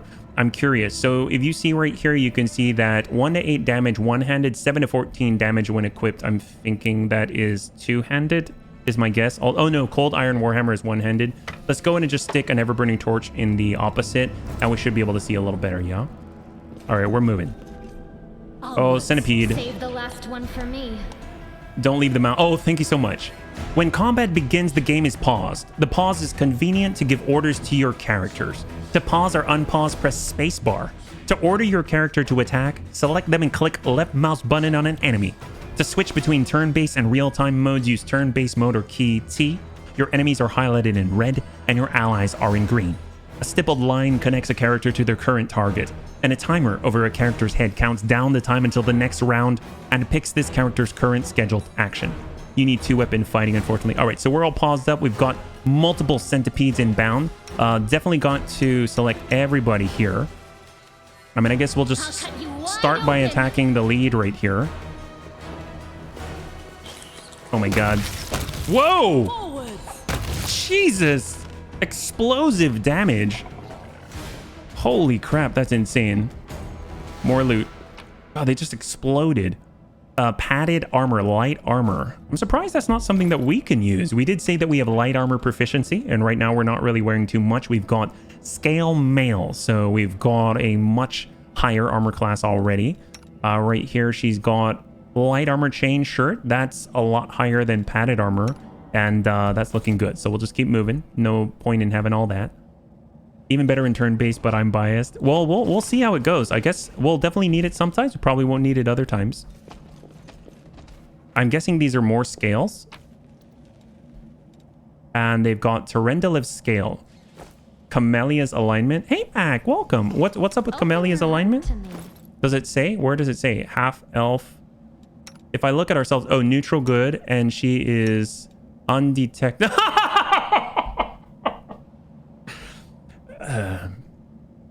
That's kind of suspicious. Her alignment is undetectable. What the heck? Holy crap, Mac. Thank you so much for the gifted subs. If we could show some love in chat for Mac, that's absolutely incredible. Wow. Thank you so much. That's crazy, man. Her necklace makes it that way? Oh, seriously? What is her necklace? Thank you so much, Mac. That's really, really generous. Thank you so much for taking care of the bunnies. Let's see. Camellia, amulet unidentified. You acquired the item while exploring underground caves of Canabris. Wow, that is crazy. Thank you very, very much. I really appreciate it. All right, everyone's all selected. And if you're joining us right now, we're currently right at the very beginning. We got a big giant fly. Can we charge here? We've got charge. We'll get him to the front. We'll get Astora Bambo over to the side. And let's go in and try and charge. I don't know if we can manage it. Oh, there we go. And we'll follow with the rest. And hopefully that's going to be effective. Take you. Oh! Game over, man. Game over. He just one-shotted that guy. That's a big red flag if there was ever one. All the love for the bunny fan. Well, thank you so much, Mac. Thank you very much. Can you use a shield? I mean, no need to use the shield when he just smacks that guy. That's crazy. Cold, thank you so much for the gifted sub. I really appreciate it. If we could show some love in chat for Cold, that'd be awesome. Yeah, charger for sure. That guy just went for it. Can we see a map? There we go. We can go left. We can go right. Let's go ahead and start over by going to the right because it looks like we might be going towards the edge of the map. And then it might hit us a dead end and we'll be able to come back in. So I like starting with charge. We'll bring him around and we'll come in for a charge here. And then we'll follow up with a rest. And go. Oh, we missed. We missed. Oh, there we go. No, he's dead. Everyone switch. Let's go. Oh my god. Yeah, we are so strong against these guys right now. Got a little bit of loot on the right side. And you get a sub and you... Right? Serious? That's amazing. Thank you. Brace... Oh my god. Look at this. We're getting some really good loot here. light mace, bracers of armor +1, and scroll of inflict light wounds. So that's a little bit dark, a little bit damaging, yeah. Let's see what we got. Armor, bracers of armor. We've got engraved lucky bracers. Bracers grant the wearer +1 luck bonus to AC and a luck bonus to reflex, will, and fortitude. Whereas the bracers of armor, an armor bonus to +1, and does not stack with armor bonuses. Okay, so right now we're actually getting a +1 luck bonus to our AC. So, and then we also get some saving throw bonuses, so that's not as good. And there's nothing for Sela, so I'm actually going to give that to Sela because she has, she's going to need it, yeah? And what's this? Warning, non-stacking bonuses. Oh, I'm guessing her banded mail gives +1 or something? An arm. I love the fact that they warned me, though. That is amazing. An armor bonus does not stack with armor bonuses from different sources, such as bonuses from wearing armor. Oh, from wearing armor or from mage armor spell. Okay, that makes more sense. She's wearing armor, so that's not going to help her out, yeah? Default 2 custom changes. Out of curiosity, are you playing on the default? Yes, I'm playing on normal right now. The only thing that I backed off was I took off auto level up so that we can do it ourselves. That's the only thing that I changed, but I am playing on normal. That's correct. She can use the scroll. Oh, the inflict wounds, right? So we'll go to Camellia. Here we go, Camellia, and we can stick it on her bar so that she can use that. That's awesome. And we've got our mace and everything like that. Do we have a sort feature? I wish there was a sort. I'm assuming there is. Yeah, type in ascending order. Sure. Oh, there we go. Perfect. I dig it. And let us move. So we went ahead. We hit the dead end on that side. We're going to cross on over. Let us be off. With Sela in the front. I love that our Triceratops is right there behind Sela. Oh, boy. All right, Triceratops. Start with a charge. I will send the remainder. Here we go. All in, all in. Yeah, that's so devastating. Are you kidding me? Holy crap, he just absolutely annihilates everybody. It's amazing. And we've got Flame Tongue, a cooking ingredient, and Rainbow Quartz for potions or scrolls. The pet at level 1 is OP. Dear God, holy, it's crazy. Gotta love a freaking Triceratops, yeah? Giant centipede died. All right, a monitor lizard. All right, so what I'm going to do, I'm going to go to pull Sela to the side for a moment. Give her a moment to clear. Now that we're open, we're going to go in for the charge. It looks like he's a little bit low on health, so we're going to go in and use a healing spell on our boy. Oh. Never mind. Sneak attack. Wow, that took a lot longer than I thought it would. The cure light wounds. Holy crap. You're curious on Mastodon? I don't know too much about the other pet, yeah? Yeah, the pet is pretty hurt. It was at 2 out of 8, so we just healed it. Light wounds. Hold down tab. Oh, hello! Another companion? Wow, they're really filling this out quickly. I can't just walk away. It's got to be here somewhere. You struggled to make out the man's features in the gloom. As soon as he steps into the circle of light, however, you see Simba. No. You realize that you have never encountered a creature like this before. The stranger looks like the work of a vivisectionist who attempted to stitch together a lizard and a man. The man notices you and freezes. The curling horn protruding from his head casts a malevolent shadow on the cave wall. More wide and a bit larger. Mammoth, woolly mammoth. Did you find it? The woman. Who is that? The woman looks just as strange as her companion, like a cross between a cat and a spider. When she catches sight of you, she immediately drops into a fighting stance. Her movements reveal the lethal grace of a wild predator. The do-gooders here to save our mongrel souls, no doubt. Wait, they might know what's going on up there. Demons are laying waste? Why should I actually know what's going on up there? That means they were down here the whole time. So what are they up to? What is this place? Are we in a crypt? Are they looting or something like that? Yeah. Why should I tell you anything? Who are you, tieflings? What is this place? What are you doing? What are you doing here?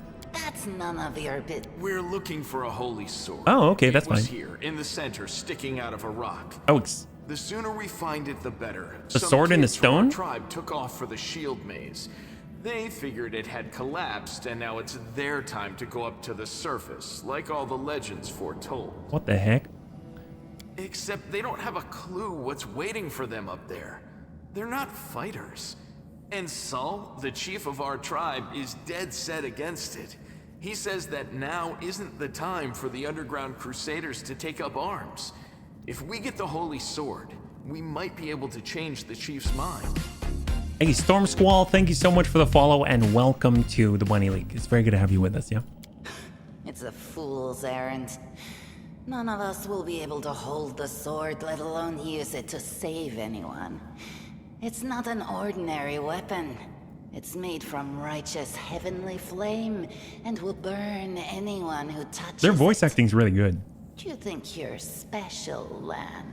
I'll pick it up with my teeth and tie it to my hand if I have to. It doesn't matter. An angel sword? An angel sword and a troop of stalwart mongrels will be able to work a minor miracle. Speaking of which, you're still here, Wendu, which means that deep down, you know it's possible. Holy crap. Demons are laying waste to Canabris. I kind of like them a little more. Maze, does it really lead to the surface? A sword, a holy flame? How did it wind up down here? We'll find the sword faster if we were. I'm like, loot? All right, let's go. We'll find the sword faster if we work together. That's right. We want a holy sword. Let's go. Thanks. An extra pair of eyes can only help. The sword will be easy enough to spot. It looks, swordy. Oh, great. Help us, and in return, we'll get you out of here. Right. Now we're talking. Let's get to work. It's a good thing we all bumped into each other. Now we got a isn't full it? party of 6, yeah? What, you want to find the sword quickly so the underground monsters bring you back to the surface? So be it. Holy frame, yeah. The more people who pitch in to help looking for the sword, the sooner the mongrels will show the way back. Some interactive objects aren't easy to find. Moving past such an object, every character automatically makes a perception skill check. If the check is successful, the object is found. It is highlighted, drawing your attention, and can now be interacted with. Interactive objects are highlighted when you hover your mouse over them or press tab. I think Hasura Bambo could make use of a flaming sword. Darn straight we could. Oh, hello, lore religion check. Camellia, I guess, is the highest. This one was beyond me. Oh, never mind, she failed. Oh, she statue of an unknown knight. The technique is crude, but the figure was clearly crafted with genuine feeling. March on. Oh, that's a bummer. Well, let's select everybody. Can I? Oh, I guess I can only select the 4, yeah? Loot. Flame tongue and edible moss. Dwarves are on average about 4.6 feet tall. Something. Hello, nurse. All right, we got a handful of gems probably to sell. And we got some grinding stones. A merchant would pay well for it. I'm interested why that's not like a whetstone or something. The room looks like an improvised museum or perhaps some kind of temple. What's that? Oh my god, there's so much stuff here. And a copper ring. I don't know what that's going to do for us. I don't really think wearing it's going to do anything. Looks like offerings here or something like that. Oh my god. More grinding stones. Just keep kind of wandering around. This is really profitable. What's that there? Are you kidding me? Oh, that was easy.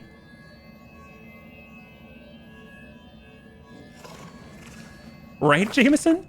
Oh, whoa, what the? Day 15, month Aradus, year 4715.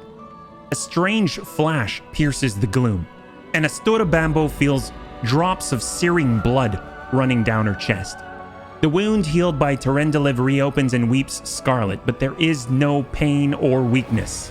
A hazy scene appears, a cave chamber, this one or another one entirely.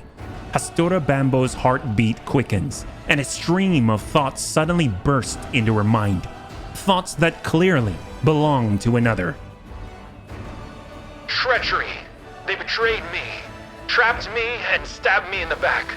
My trusted allies, my treasured friends, the people I swore to protect, the people for whom I descended from heaven and came to this turbulent mortal world. There they are up ahead in the gloom of the cave. What are they waiting for? Are they afraid to draw any closer? Do they believe I am about to die from their traitorous blows? Next to me, a quiet moan. A girl with a golden braid lies on the rocks, clutching her slashed side. She refused to join with the traitors and paid dearly for it. I could have tried to run, but I will not. Whilst I still have strength, I must. While recognizing the foreign origin of these thoughts, Hastura Bambo intuits that she can control them somehow. Let's try to call out to the traitors. Heal. I kind of want to... I don't know, bunnies. I kind of feel like we should deal with the traitors before healing the wounded girl, but I don't know if we'll get a chance. Yeah, Tank, I'm with you. Let's heal the wounded girl. A spark of healing magic illuminates the eerie, murky scene before Hastura Bambo. The wounded girl opens her eyes and whispers, Lariel, you said that everything was going to change soon. You said you and the other warriors of heaven would be leaving us on a grand mission to stop the demons forever. Is that true? The frenzy of foreign thoughts comes faster and faster, like a rushing river, and images flash by one after another. A priestess in colorful robes observing the stars, a young female paladin praying, clutching her glowing sword, a majestic golden-winged angel gazing into the distance, his face covered by a helmet, but his voice ringing clear. Only if you're willing, and only if you're ready. There is no going back. Then don't waste your strength healing me, the girl whispers. Your mission is more important. You... take care. It is near. There in the vision, the darkness in the cave stirs into motion. Something massive appears from within its depths. A vague shadow and outline and nightmare come to life. A wave of odious chirruping and rustling emanates from the shadow, the sound piercing like hot irons, lancing through flesh and bone. The traitors fall to their knees before the shadow in reverent ecstasy, and the wounded girl thrashes in her death throes. The yawning chest wound burns white hot. Hastura Bambo's head pounds with pain, and it is no longer clear whose pain it is, the person called Lariel who sent this vision, or the one unlucky enough to receive it. Oh, holy crap, what's going on? We haven't even touched the sword yet, have we? All right, so it seems like if we mouse over the green, right, we get a little more. Will +1 at DC 10, or Knowledge Arcana -1. All right, you know what? Let's use our will. And Hastura Bambo can do nothing to fight off the illusion, but Hastura Bambo is determined to fight off the illusion. All right, let's go. I think will is based on your save. You can hover over to see your value. We're +1 right now, yeah? So let's go for it. But Hastura Bambo is determined to fight off the illusion. Heck yes! High five, buddies! The force of the attack, though originating in a vision, is terrifying. But Hastura Bambo is stronger. Yes, she shakes off the pain and torpor, but alas, the one who sent the vision cannot claim the same. He is broken and exhausted. A monstrous shadow emerges from the murk of the cave. It is not real. It exists only in this strange vision or memory, but the thrill of fear it provokes is more than real. The shadow's features starkly resemble those of Discari, the terrifying demon lord. In a movement as swift as thought itself, the monster's hand is wrapped around the throat of the one they called Lariel. The foolish angel struggling on the rocks, like a fly with its wings torn off, intones the shadow. Its voice changes as it moves, shifting from a quiet whispering to a sonorous shout, becoming young, then old, and quavering. Where is your goddess, angel? Where is her self-assured herald? How is it that you are dying here alone, so far from the light of your heaven? A strange calm envelops the thoughts of the one called Lariel. He recognizes who stands before him, and he knows he will never bow down before this enemy. The flaming sword flares to life in his hand, bright, pure, flickering with multicolored sparks like a sunbeam through stained glass. Slash! The blade slices through the demonic creature's flesh, and the monster recoils with a howl, releasing his grip on Lariel's throat. The angel falls back heavily on the rocks, his vitality ebbing, but his pride remains undiminished. He grips the sword, and with his last burst of strength, plunges it into the rock. Hastura Bambo senses that the vision is fading, the rush of thoughts diminishing, like a river running dry. The last thing she hears is this. You will kill me, monster. This, I know. But one day, someone will come here and raise up my sword. They will raise it up and save and protect the innocent. The vision disappears, vanishing in a burst of colors. Hastura Bambo does not hear the final words, but she seems to complete the thought, taking it to heart. The words fly from her lips, and with them, something else. The heat blazing in Astorabambo's chest fades away. The edges of the scarlet wound close, leaving not even a scar behind. Oh my god. Looking down, Astorabambo sees the flaming sword in her hand, or rather it's outlined the memory of what the sword looked like. With a final surge of warm and soothing light, the sword vanishes, and the light is drawn into her hand. Astorabambo senses that it will return. All she need do is call it. Oh my god! When did we get so badass? Holy crap! Oh, whoops. We took your sword. Hey, are you all right? You were kinda glowing just now. I mean, are they gonna get angry that I took their sword? So creepy and not nice. Nurgle was not expecting this from clicking on a rock. Magical sword, anti-theft feature, sword of the heaven. Sela kneels before the light, offering up a prayer to Iomede. That was it. The light of heaven, but how? Lan looks at you dumbfounded. What did you do with it? Where did it go? Wendawag frowns.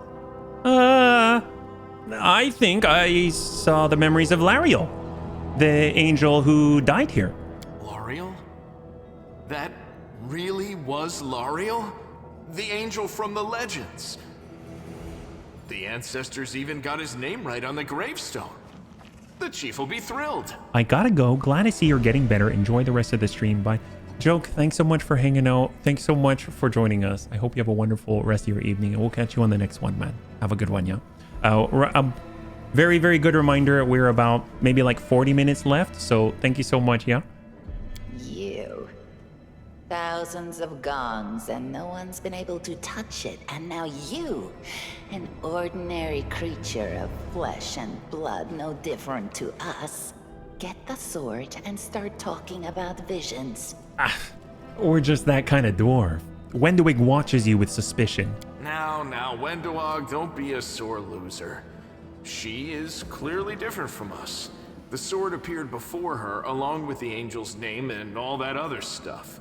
Because she doesn't carry our mongrel. Oh, I don't know about that. Heaven doesn't give a damn how special we are. We're born with evil inside us. Yeah, right. Heaven doesn't need to know any more than that. I know you're willing to tear anyone apart to uphold our people's honor, but you and Sol, you just refuse to face the truth. We are the way we are because our ancestors' bodies were corrupted by the abyss. It does the same thing to plants and animals. There's nothing heroic or special about it. It doesn't make us better, and it doesn't make us worthier. Like an angel would give his sword to a tiefling. So, hey there, Infernal, we're good to see you. So, one thing I'm curious about, if you look at the bottom here, it says, requires angel mythic path, reveal the light of heaven. It seems I can control it. I don't ever remember choosing a mythic path. So, can I select this? It looks like I can. So, I don't really know what's going on here, but I'm going to try. So, cross your fingers we don't do anything too drastic. It seems I can control it. That is just... wow, I mean, that's amazing. Heaven has truly blessed Oh, it doesn't lock you. you. Oh, that's good to know, man. This power is the most majestic thing Oh, got I've it, Jameson. ever Thank seen in you. all my life. Is this what the sun is like, Lan? Oh, she can't see the sun? Maybe that's why they're down here, yeah? Yes, it's similar. But this light is more... golden? Chief Sol needs to see this. Now that we have the power of angels on our side, he can't say no. He'll have to assemble a troop to storm the maze. I'm guessing this is the maze. You Uplanders care about your kids, right? Help us save ours. Without them, we won't survive. And then, the perils of the maze won't be so bad if we go together. We'll make our way through it and find the way to Canabras. Lead us to your chief, and I will decide if I'm going to help you or not. Wow, that's kind of confrontational. I mean, I guess we're not committing. Let's go. We'll take the short route. Well, the only route, really. You're seeing Warhammer 40k elements. Can't hide from me. Kind of reminds me of... Oh, we didn't get to choose this? Now what is that? Warhammer 40k wise, I know that there was... Oh, I guess... Can we loot all of these? We probably looted these already, yeah? Warhammer 40k, I mean, like, to Zinch and all of the different people. Pearl. Grab these. Sometimes interacting with an object requires a skill check, so more of the same. Successful skill check can be necessary for various tasks, more a handful of gems. Picking a lock, door, chest, different tasks take different skills. If you have several characters selected at the same time, the action will be performed by the character with the highest skill bonus. That's a really cool quality of life feature, so you should select the whole party before attempting a check. Alright, so let's go and select them all. We got everyone, including our dinosaur. Mobility. The mongrel did it. Heck yes. Most of the game's mechanics are based on the rules of the tabletop RPG Pathfinder, which uses the dice for determining outcomes of various actions. The most commonly used die has 20 sides, denoted in the rules as a d20. It's the die that you roll during attacks and skill checks. When you need to roll dice, the specific type of roll is denoted as xdn, where n is the number of the sides of the die. I was reading a lot like algebra right now. So basically d20, d10, etc, etc, etc. Example 1d20 means 1d20, or 2d6 is 2 6-sided die. Trying to get over the rubble, your character land got the result of 26. Oh, it actually tells us. The result is the sum of the dice roll, which was 19, and various modifiers such as the mobility skill bonus. The check's difficulty was 12, and since 26 is not lower than 12, the attempt has been successful. Okay, so we're basically rolling against a DC, yeah. Rolling dice, otherwise known as oh god, my RNG is terrible. Oh, hello, big spider. All right, well, we got a Triceratops. Let's get him over. We're going to go in for a charge here and do our best. Yet another obstacle. All right, grab it all. Select everybody. Unselect and attack. You've crossed the wrong line. There we go. Burn through, burn through. Heck yes, beautiful. I wonder if these are the descendants of the people who betrayed the angel. Well, maybe you are. If you can see that vision, yeah, it seems like no one else can. Fairy mushroom, a reagent. Reagent and reagent, so all reagents, yeah. Combat log. Every event is documented in the combat log, the bottom right corner of the screen. You can see the results of the rolls, skill checks, etc. If you're unhappy with the way a combat goes, check out the details of the rolls. You might find some information to help you optimize your tactics. Very smart. We can get across let's go ahead and loot everything first, though. We've got more scroll of inflict light wounds. That's what we have in Camellia right now. Some gold, coal, and bone meal as a reagent. I'm not too sure if it just stacks automatically. If we go over, you can see that she's only got the one. We got two right here. I'm curious if this young lady can use this as well. She seems a little bit dark aligned. Neutral, evil, lawful, neutral, undetected, lawful, good, and neutral, good. Wow, we represent like everything, yeah? If you want a more authentic Pathfinder experience, you could enable turn-based combat mode. I might do it when it gets a little bit tougher. But in the meantime, I'm just going to smack things around. But it's really, really cool that you can hit T and do that, yeah? I don't want to click on that just yet. Yes, I am neutral good, Jameson. That's correct. All right, I guess since it's way back here, maybe I will. I don't know what it's going to do up here. Rubble, get across it. Maybe it's like a shortcut or something. Well, this didn't go... Oh, we failed! Holy crap, against an 11. That's pretty bad. I like real time to clear trash mobs. Turn-based. Oh, yeah, no, I hear you on that one. I hear you on that one. I definitely slowed things down in Shadows of Alm when I did play that. Oh, hello, nurse. Forgot to bring our Triceratops here. Let's get Triceratops in. The dino can fit. Yes, he can. Dino took a hit, though. We should probably be a little cautious. Let's just go in and just mob this guy. Just get rid of him. Save the last one for me. All right, go up. Hit the lead. Clear the way. Next one. Next one. Smack that. Oh, my God. He's insane. There we go. Beautiful. And we've got a masterwork like crossbow. Let's move. I don't think we're really using any sort of range at the moment. We got a longbow equipped to our dwarf. I'm addicted to Battletech thanks to his buddy. Oh, I guess. We love Battletech. Young giant spider. God, they just explode. Total overpowering. A Kama. I'm guessing it's exotic weaponry, a monk weapon. Oh, hello.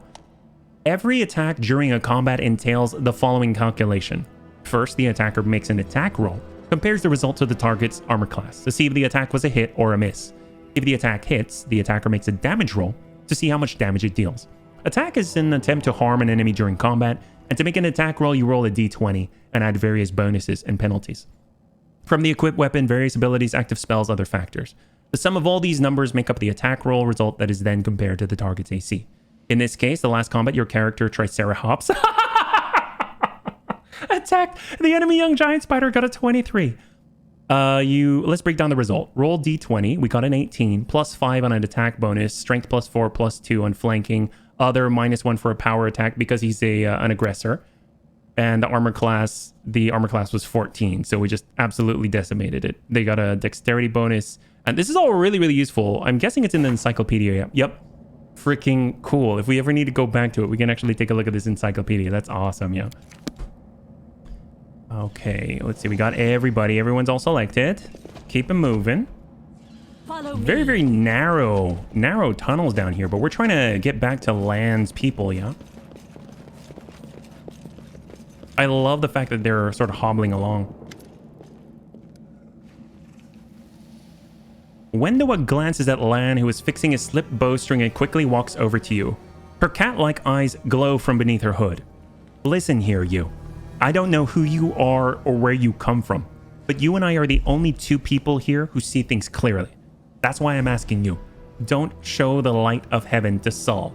Oh, why? Lan is sure the light should be shown to the mongrels. I thought you considered the mongrels to be great warriors. Don't you want to save the kids lost in the maze? Don't you want to save the kids lost in the maze? I do want to, but I'm not going to risk the future of the tribe for the sake of a few stupid kids. Well, I'm guessing they're like Capellan orphans. Chief Saul is hesitant, and for good reason. He also understands how dangerous this is for the tribe. Lan is the only one who benefits from these childish games of heroism.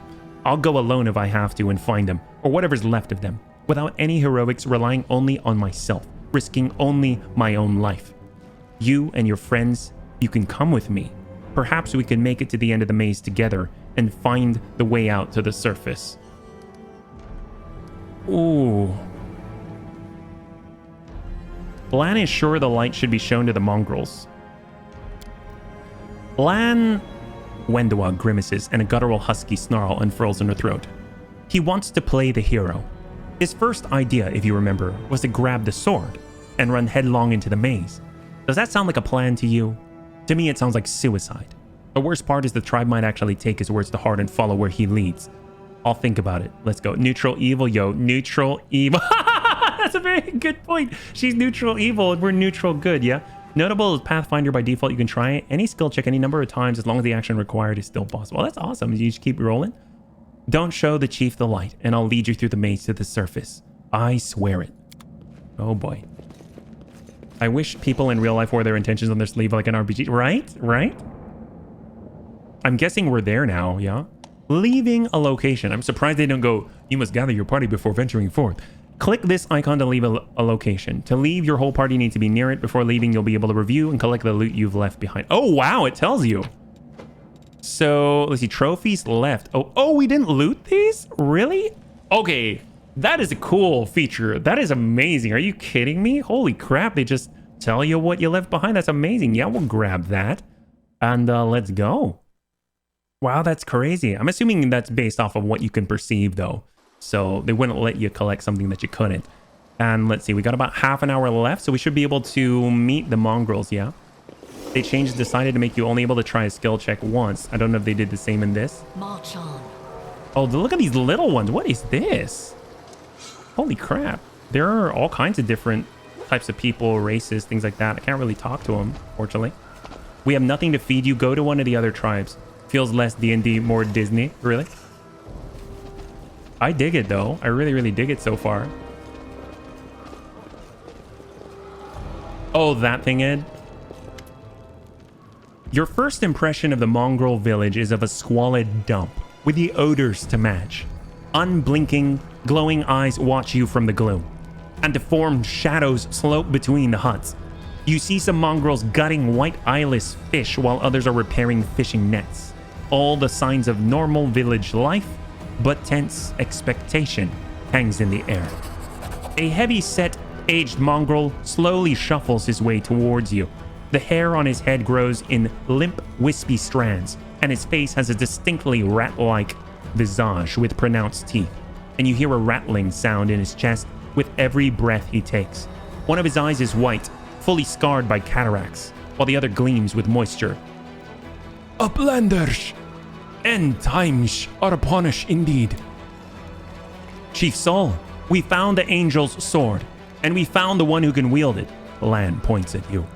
She had a vision, and now the angel's sword together with the light of heaven are somehow inside her. Gather the tribe, anyone who can hold a weapon. The young ones are still alive. We can go save them. Saul raises his hand with ragged, broken fingernails. Ah, Lan, always dreaming, always talking. You're too hasty for your own good. It's going to get you in trouble. Saul eyes you up and down. An uplander with the light of heaven, that's too good for us. Our kind don't have good things happen. There's always a catch. Lan trusts people because he likes to believe. Isn't that right, Lan? I'm the chief. I don't work on faith. Show the light. Oh boy. Oh no, here we go. Let's see. If you don't find it, right? Discourages exploration, just rushes people along. It doesn't give you anything you didn't highlight. Not a redeeming feature to me, really, but I'm a purist, just a point of view. Let's see. Throughout the game, you'll occasionally encounter colored options marked as associated with a specific mythic path. These are dialogue branches that embody the spirit of a particular manifestation of mythic powers in the earlier stages of the game. These options must be selected in order to gain the opportunity to set out on the corresponding mythic path. Once your mythic path is set, unique alternatives inaccessible to other mythic paths will become available to you. Alright, so let's see. We can go, is there something else from the surface here? I will help you find the lost mongrels in the maze, but you can quit hoping for a magical sword to appear. Lan speaks the truth. Lan is mistaken. We did not find this sword. I kind of feel like we should show the sword though, yeah? What would a sword do? I feel like we should show the sword. We kind of absorbed it. We're kind of ready. And, you know, if we can, I kind of feel like he's sort of, what was he? Just neutral? He was like flat neutral and we're neutral good, yeah? So let's go. Lan speaks the truth. Spider Lady's not going to like that. The heavenly flame flares to life at your unspoken command. Bright, pure, dancing with multicolored sparks like a sunbeam passing through stained glass. The mongrels abandon their tasks and stare, transfixed. The light is bright, but not blinding. It is warm, but its warmth is soul deep. You performed a lawful action. Nice. I don't trust an alignment I cannot see. Probably murders kittens and eats the homeless. Saul is silent for a while. Tears are streaming down his wide, pale face, but the old man doesn't even care to wipe them away. So, it's true. The angel did not forsake us. No. He came back from the dead. He came to save our children. Lan gives you a nod of thanks. The scaled half of his face is indifferent, but the human half is visibly relieved, as if he wasn't sure all this time that you would support him in his time of need. Wendawag hisses at you like an angry cat. See these fishermen and these hunters, these husks of men and women. Their blood will be on your hands. Oh, should we Joan of Arc this? Should we just go straight in? Should we go all the way? We have the blessing of the angels. Oh, I kind of feel kind of crazy if we do this. I think we should though. I think it goes in line. We have the blessing of the angels. We will survive and help the young tribesmen. Actually, I don't know if I like that. I'm not responsible for others' decisions. Say nothing. Let's go for it. We have the blessings of the angels. Will survive and help the young tribesmen. Oh, say nothing. Whoops. Idiot! You see a bright light and now you think even the maze is no match for you? Hastura's first step on a road to glory. You always think the worst, Wendu. We're not on our own in this anymore. We have allies. Well, a couple at least, but one good fighter's worth 10 bad ones. You have the right of it, lad. But we are neithers. We are going to wait. I sent a messenger to summon all the tribes. It will take time, yes, but they will all come. They will all come for the light. Wait, lad. Wait, uplanders. Rest a while in one of our huts. Our home is your home. It kind of sounds like Diablo. Stay a while and listen. Land size. All right, Chief. Understood. Let's hope a few hours isn't the difference between life and death for those kids. If they ask me, what took us so long? I will tell them it was your decision. Wendawag only grits her teeth in silence. Saul channeling his Deckard cane. Dark straight. Level advance. Did we just level up? What? Say what now? Combat victories and other achievements give your character experience points. After accumulating a certain amount of experience, a character gains an entirely new level. It allows them to take a new class or raise their level in one of the classes they already possess, and it also gives other advantages, such as increased hit points. The best part of the game, darn straight. All right, so bunnies, right now we've got another 24 minutes left in the stream, so I have a feeling it's going to be the very last thing that we do. It's probably going to take a while, but at least we can respec. We know that we've got that enabled, so this is pretty freaking cool so far. I really dig it. So let's go and take a look at ourselves.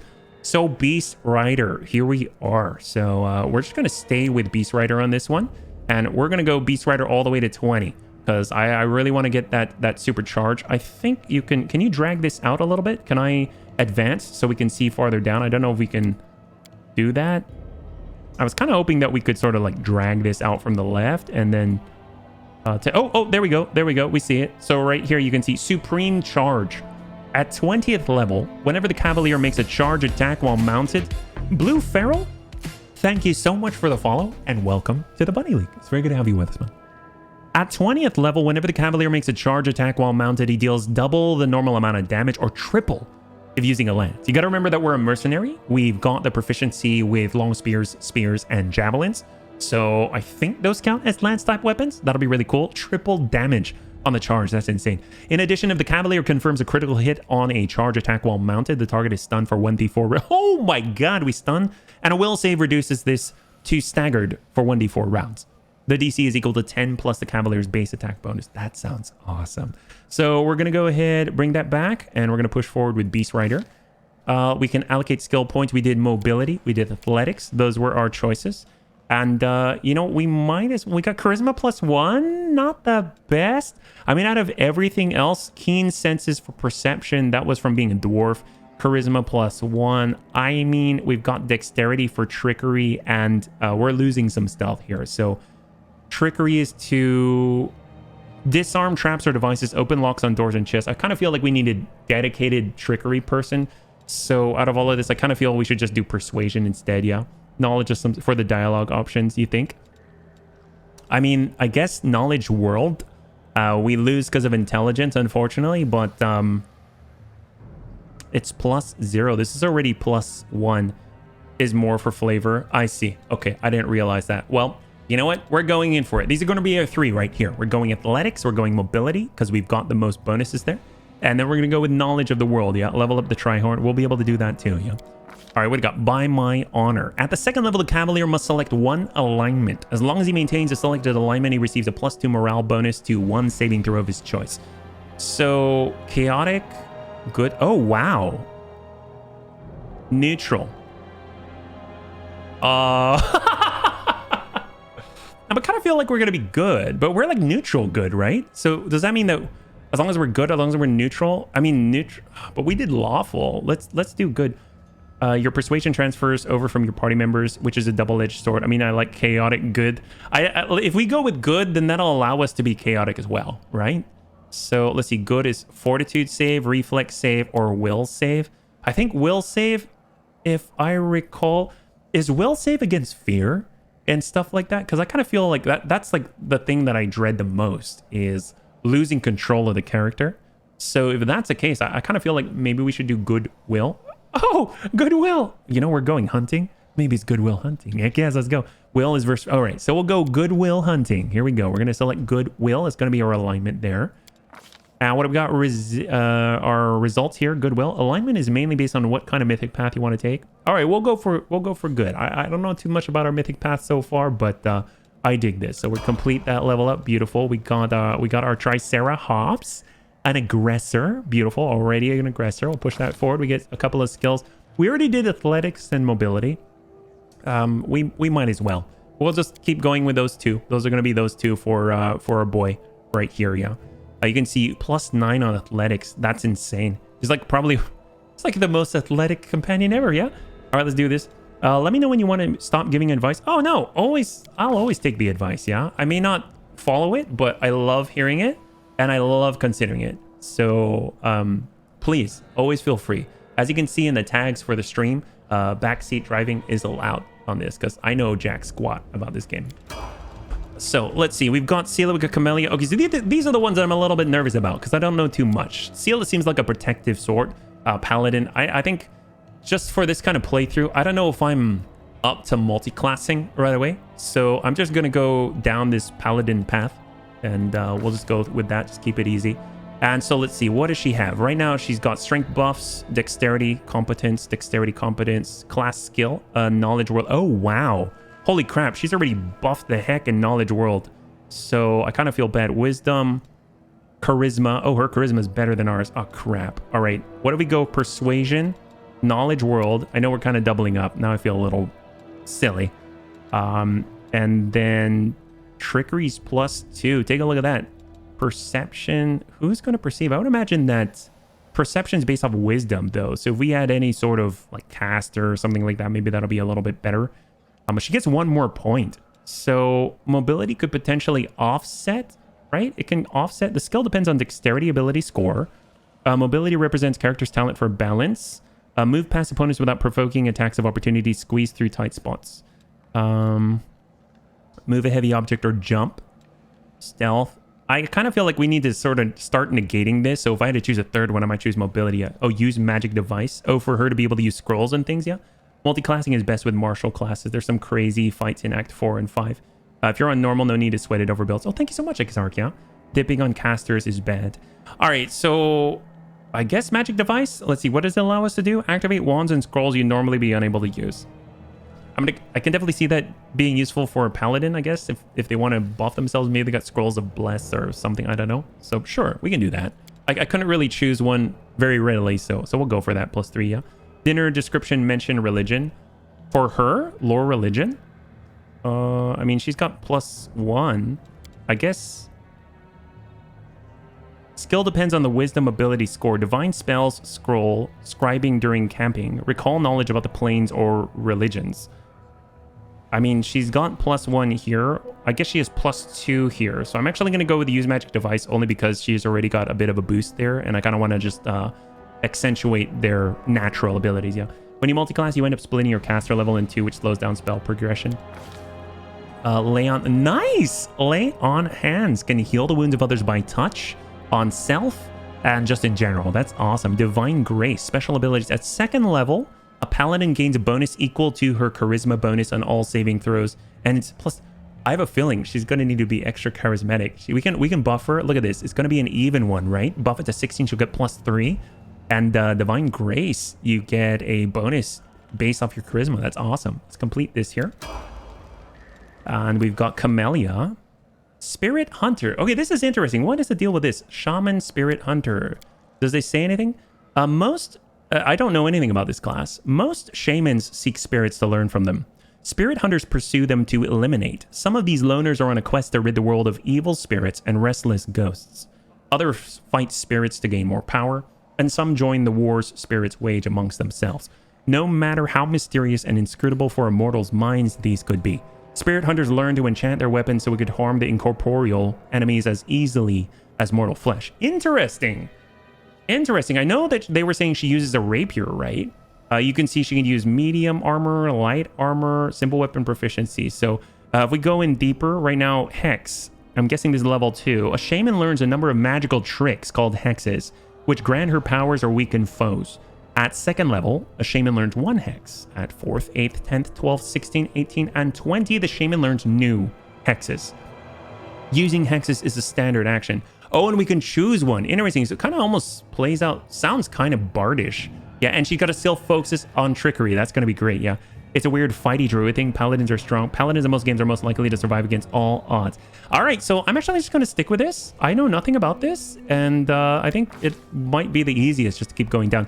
Holy crap, her trickery. That is insane. All right, let's go in and buff that for sure. She's at +13. That's absolutely insane. And perception +5. So this is a big one. If you take a look right now, Lan has a perception of +7. I love the fact they do this. When we mouse over, you can see on the right side, right in the middle column over there, you'll notice that you can see sort of the plus bonuses of other things. So between persuasion +2, Seela has +7. Okay, +5, +5, +5 for Wendwag. I have a feeling we're going to lose Wendwag. if I'm perfectly honest. So I'm actually going to go for... Oh, wait, stealth.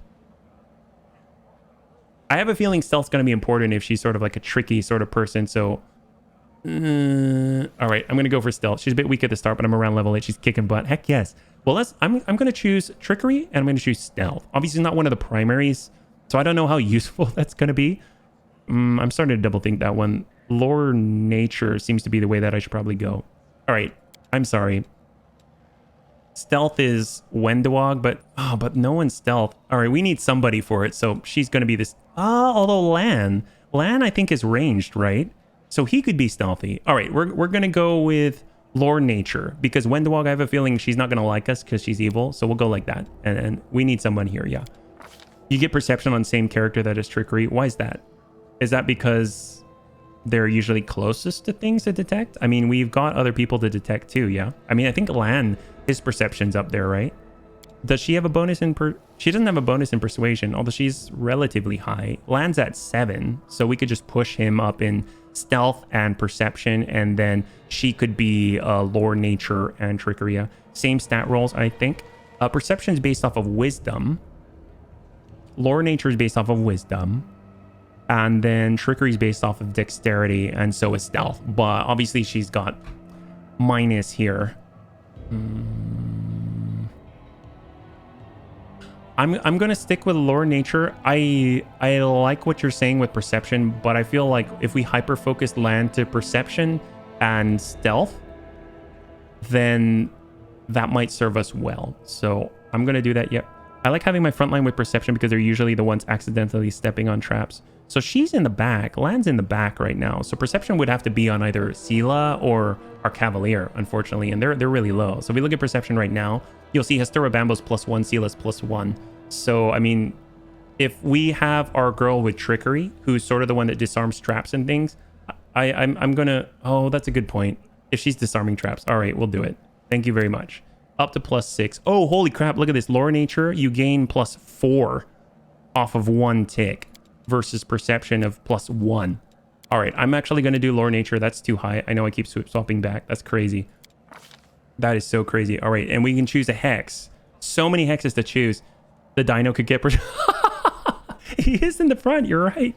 All right, there's so many things here. Ward. Warded creature receives a +2 deflection bonus to AC, +2 resistance bonus on saving throws. Shaman knows when a warded creature is no longer protected, can only have 1 ward active at a time. The previous ward immediately ends once you use a different one. Shaman can cause a creature to sleep. Good for humanoids, I think, right? Hex can affect a creature of any hit die. Secret. The Shaman receives 1 metamagic feat as a bonus feat. The Shaman must meet the prerequisites for the feat. So what are these here? Increase the power of your spells, causing them to deal more damage. This is extend the spell, heighten. I'm assuming she's a caster for all of this. We've got protective luck. Cause fate to twist, so it benefits a creature within 30 feet for 1 round. Whenever the creature is targeted by an effect that requires an attack roll, including weapon attacks, the attacker must roll twice and take the worst. Oh, wow. Holy crap. Wow, that's crazy. So it gives disadvantage. The shaman's nails are long and sharp and count as natural weapons. Now, she's got a rapier. We'll leave that one be. Misfortune. Shaman can cause a creature within 30 feet to suffer grave misfortune for 1 round. Anytime the creature makes an ability check, attack, roll, saving throw, or skill check, it must roll twice and take the worst result. Again, interesting. She's really good on this. Secret, anything that improves her heals? I don't think so. If we look right here, it's heighten spell. I guess heighten? You can cast spells as if they were a higher level. The heightened spell is as difficult to prepare and cast as a spell of its effective level. Let's go ahead and keep looking. So let's see, ameliorating.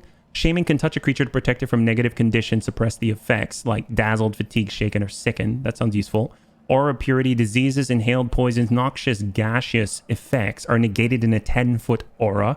That's useful. Battle Master. Shaman makes an extra attack of opportunity each round. You know what's interesting? If we select Battle Master right here, you can see that there's a V. So I'm guessing it's a proficiency right there. Battle Master, you can keep taking levels of it for more attacks of opportunity. I don't know how close she's going to be to the front, yeah. Hex called healing. Oh, is there? Oh, there. There is. This acts as a cure light wound spell using the shaman's caster level. Once a creature has benefited from the healing hex, it cannot benefit from it again for 24 hours. At 5th level, the hex acts like cure moderate wounds. Oh, so it only goes up to moderate wounds. There was a healing below. Yeah, there is. Shaman spell list is Jack is more buff focused than damage or heal. You need a good healer, really. Yeah. Hampering hex. Shaman causes a creature -2 penalty to AC. Fury. Shaman incites a creature into primal fury. Target receives morale bonus on attack rolls and resistance bonus on saving throws against fear for a number of rounds. So she does it to her allies. Fortune. Feels a bit of good luck for 1 round. Target can roll upon this good luck, allowing them to re-roll ability checks, attack rolls, saving throws, or skill checks, taking the better result. At 8th level, 16th level, the duration of the hex is extended by 1 round. Once a creature has benefited from the Fortune hex, cannot benefit from it again for 24 hours. So she could use these whenever you're doing like story checks and stuff like that. That's kind of crazy. Would you have to like... That seems really difficult to utilize where you'd have to know that a check is coming, right? So that's kind of nuts. But that seems could like be really, really effective, yeah? Evil Eye. The target takes a -2 penalty on armor class, ability check, attack roll, saving throw, or skill check. Hex lasts for a number of rounds equal to 3 plus the Shaman's Wisdom modifier. That's a lot of rounds. That's crazy. I like Ice Plant. Free AC is hard to come by. Did I miss that? Oh, I did miss that one. The Hex grants the Shaman a +2 natural armor bonus to AC. The effect leaves the Shaman skin thick and stiff to the touch. Stiff to the touch. What's the deal with that? To perform some attacks... Oh my god. There is so much I don't know, bunnies. I am so sorry if this takes a long time. My apologies. To perform touch attacks. To perform some attacks, the aggressor needs only to touch a foe for such an attack to take full effect. In these cases, the attacker makes a touch attack roll against the enemy's touch armor class, which is usually significantly lower than your full armor class. Touch attacks are mostly used for spells. Touch attacks come in 2 types, melee and ranged. Since touch attacks like the Shocking Grasp spell are melee, they add the attacker's strength modifier to the attack roll. To hit with ranged touch attacks like the Scorching Ray spell, the spellcaster should increase their dexterity score and get the precise shot feat. Hitting an opponent with a touch spell is considered to be an armed attack and therefore does not provoke attacks of opportunity. Wow, that seems powerful. The act of casting a spell, especially because you're definitely in touching proximity, that's kind of crazy. The act of casting a spell, however, does provoke an attack of opportunity. Spells that deal damage with either type of touch attack can score critical hits. Hitting an opponent with... Oops, hold up. Hitting an opponent with a touch spell is considered to be an armed attack and therefore does not provoke attacks of opportunity, but the act of casting a spell. Okay, so that's kind of interesting. So hitting an opponent with a touch spell doesn't trigger attacks of opportunity, but if you cast a spell, it does provoke an attack of opportunity. I definitely have a lot to learn. Holy crap. Thing with these abilities, there are rings that can triple the Ice Plant bonus, so that's a whopping +6 AC for barely an investment. I'm still looking at the other ones. We've got Draconic Resilience. Immune to magical sleep effects. We got Chant. Move action. Under the effects of the Shaman's Evil Eye, Fortune, Fury, or Misfortune has the effects duration extended by 1 round. Okay, that's kind of cool, but I don't know if it's worth it on its own. And we got Battle Ward. The Shaman touches a willing creature, including herself, and grants a Battle Ward. The next time a foe makes an attack roll against a target, the ward activates and grants a +3 deflection bonus to the warded creature's AC. Each subsequent time she's attacked, the deflection bonus reduces by 1. The ward fades when the bonus is reduced to 0, or after 24 hours, whichever comes first. Interesting. So it's like a little bit of a shield. Yeah. You'll get more of these later, so yeah, healing should be a priority. You think so? Just so that we have an extra one, an extra heal out there. All right, I can get by with this. And we can respec our allies too, or is it just the main character? Because I'm hoping we could respect our allies as well. We can? Okay. Oh, let me tell you, that's a huge weight off of my chest. Because otherwise I feel like I'm making a decision I can't go back on, yeah. And we got 2 more. Oh my goodness, we got 5 minutes. You'll get a retrainer in a tavern unless you respect completely. Oh, thank God. Holy crap. That sounds great. Zen Archer. Okay, so we've got a range. Zen Archer bonus feat. Lots of stuff here. Way of the Bow. Zen Archer gains weapon focus as a bonus feat with 1 type of bow at 2nd level. All right. So we're definitely going in. We said that we need stealth because we're really, really low on it. Trickery for Camellia. So we're getting stealth and we're getting perception. Oh, there we go. All right. Perception, stealth. Perfect. He's totally specialized in this. You gotta love it. That's freaking beautiful. All right. That's great. +8. He's the highest. +9. He's the highest. Perfect. Zen Archer bonus feat. So precise shot. Okay, this is really, really necessary from what I understand. You can shoot or throw ranged weapons at an opponent engaged in melee without taking the standard -4 penalty on your attack roll. So obviously, we're going to be charging into combat a lot. We're a Cavalier. Sila's a Paladin. We're going to be up on the front line. He should be able to shoot at enemies that are engaged in melee. So we need precise shot to negate the penalty, right? So we're definitely going to grab precise shot. That's great. Way of the Bow. We get to choose a feat. Okay.